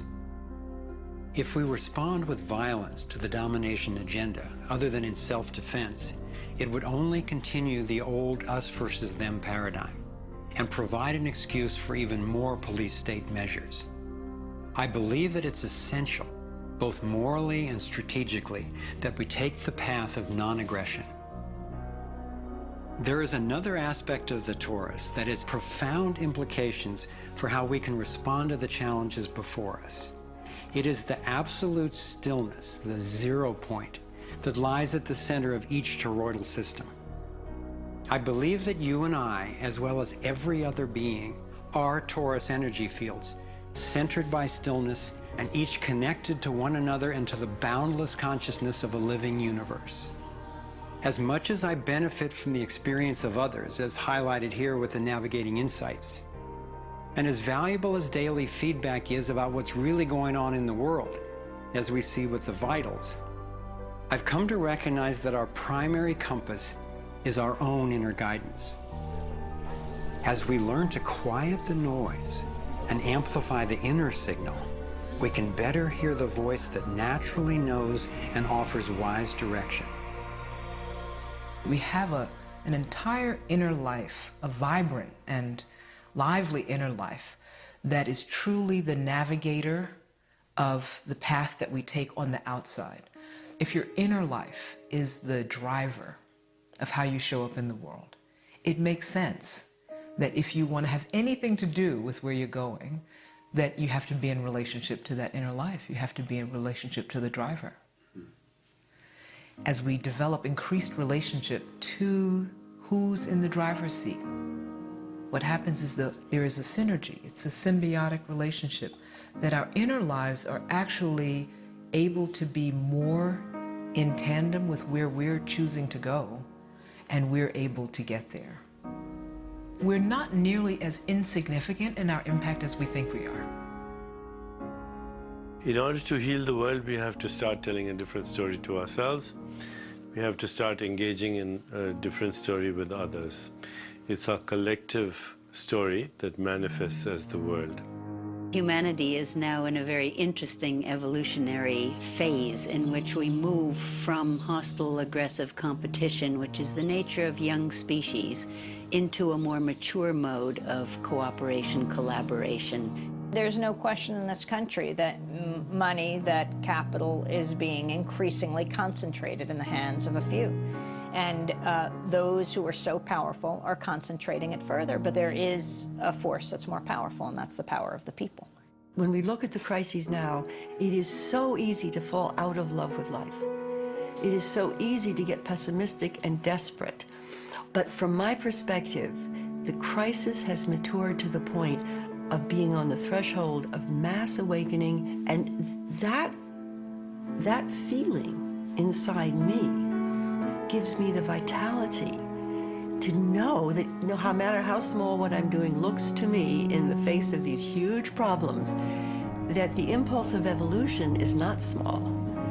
And when it's in everybody who's waking up, it's huge. And as more and more of us are waking up, linking up, and daring to speak up, the scheme for global domination is being exposed. And we're discovering solutions that can create the world we yearn for and deserve. Again and again throughout history, When people have recognized tyranny rearing its cruel head, they've come together and stood up for liberty. I am confident humankind will look back on this period and be proud that when we saw, we acted. Thank you for coming on this journey with us. I'm convinced we have what it takes to thrive. Let's make it happen.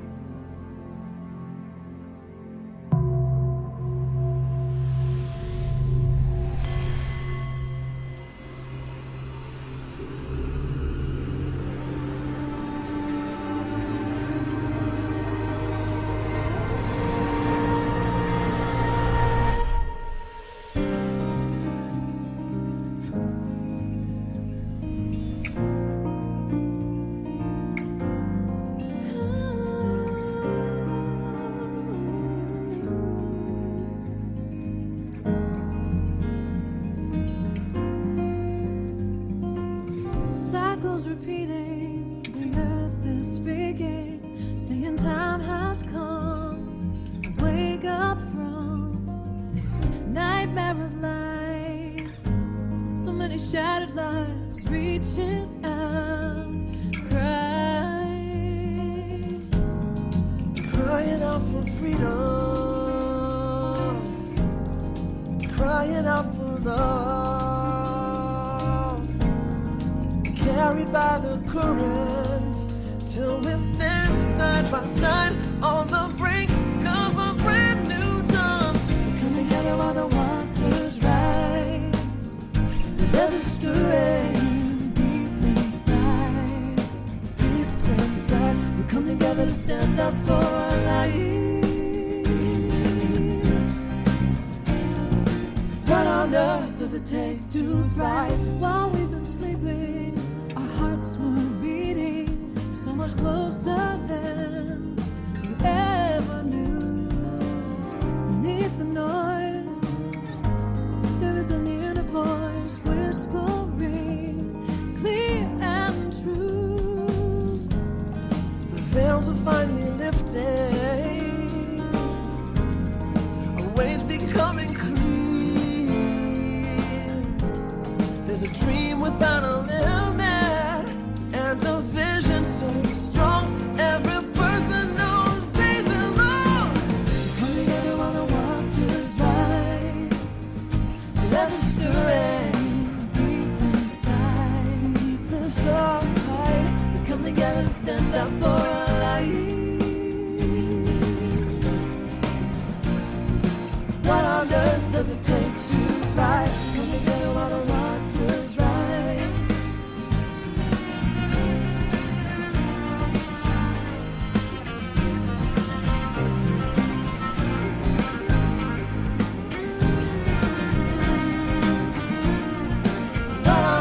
Does it take to thrive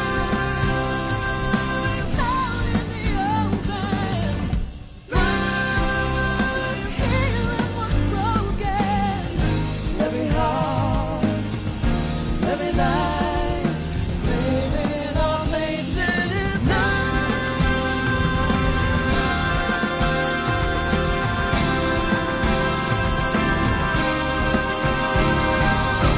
Coming together while the waters rise.